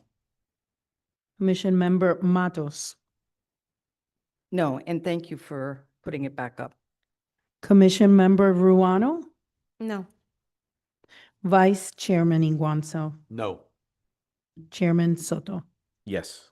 Okay, the motion does not pass. All right. Anything else on 4.8A authentication? All right, we're going to go to 4.8B recording.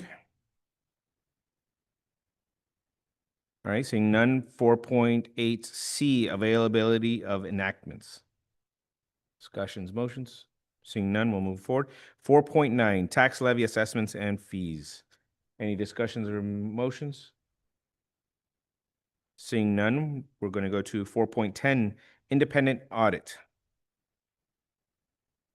Yes, I'd like to make a motion to make it a time certain audit. In other words, who would bring this up as an audit is what I'd like to discuss with this commission.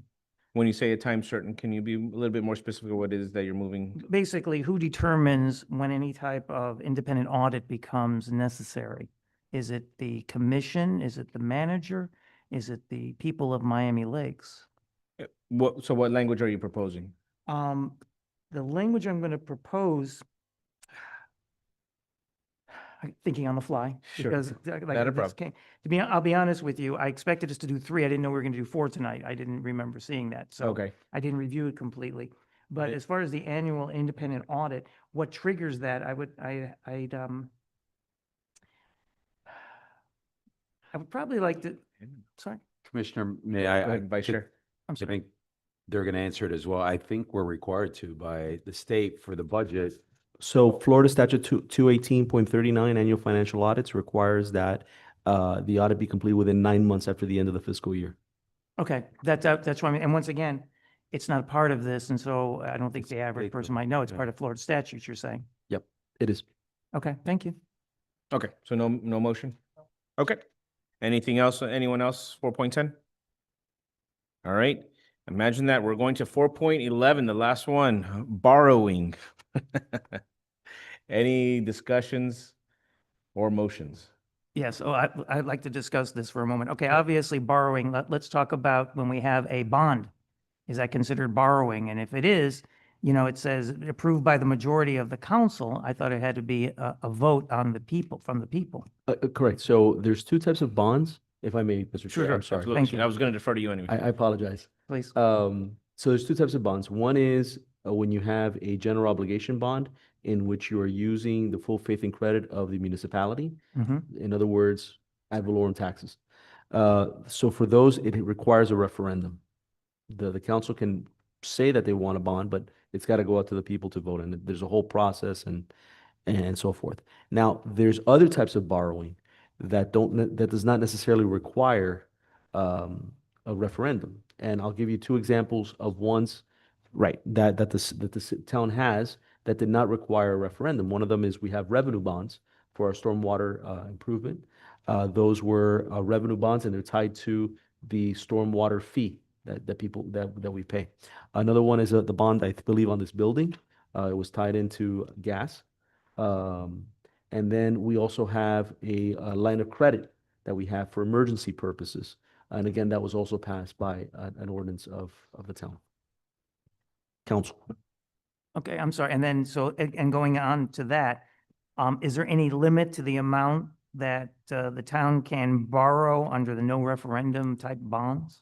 Well, yes, it depends on the revenue stream that you're going to tie it to, whether it can be repaid from that revenue stream or not. Do you know So- what percentage it might be? Is it like? Oh, I don't know. That's why typically for a lot of those issues, we obtain bond counsel. I mean, it's a very specialized area of the law, and it really depends on what you're borrowing for and the purpose and.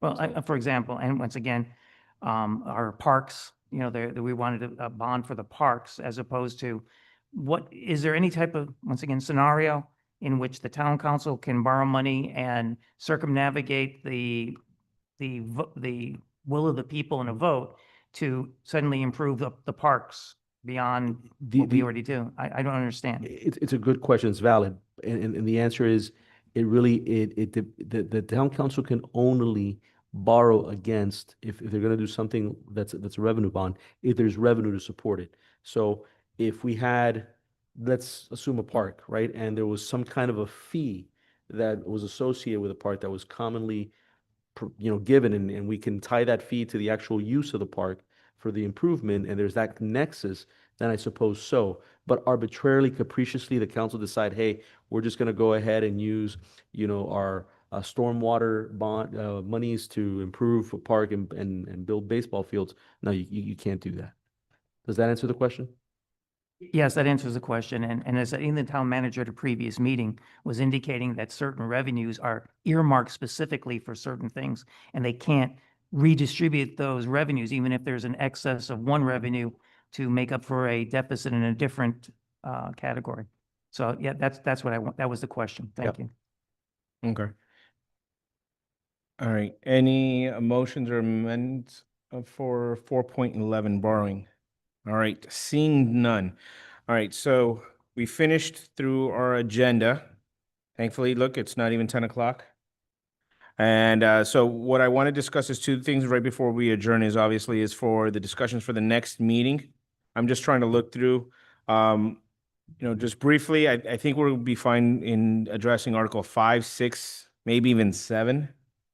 If you guys are fine with that, and obviously if any of them take much longer, we can obviously just go ahead and defer any of those items to a future meeting, since we do still have some follow-ups that were coming up from this meeting. So if, let's plan for discussing section Articles 5, 6, and 7, and obviously with anything that anybody may want to bring up to discuss at the next meeting. Madam Clerk, if you can remind us when the next one is that we have Yes. scheduled? February 26th.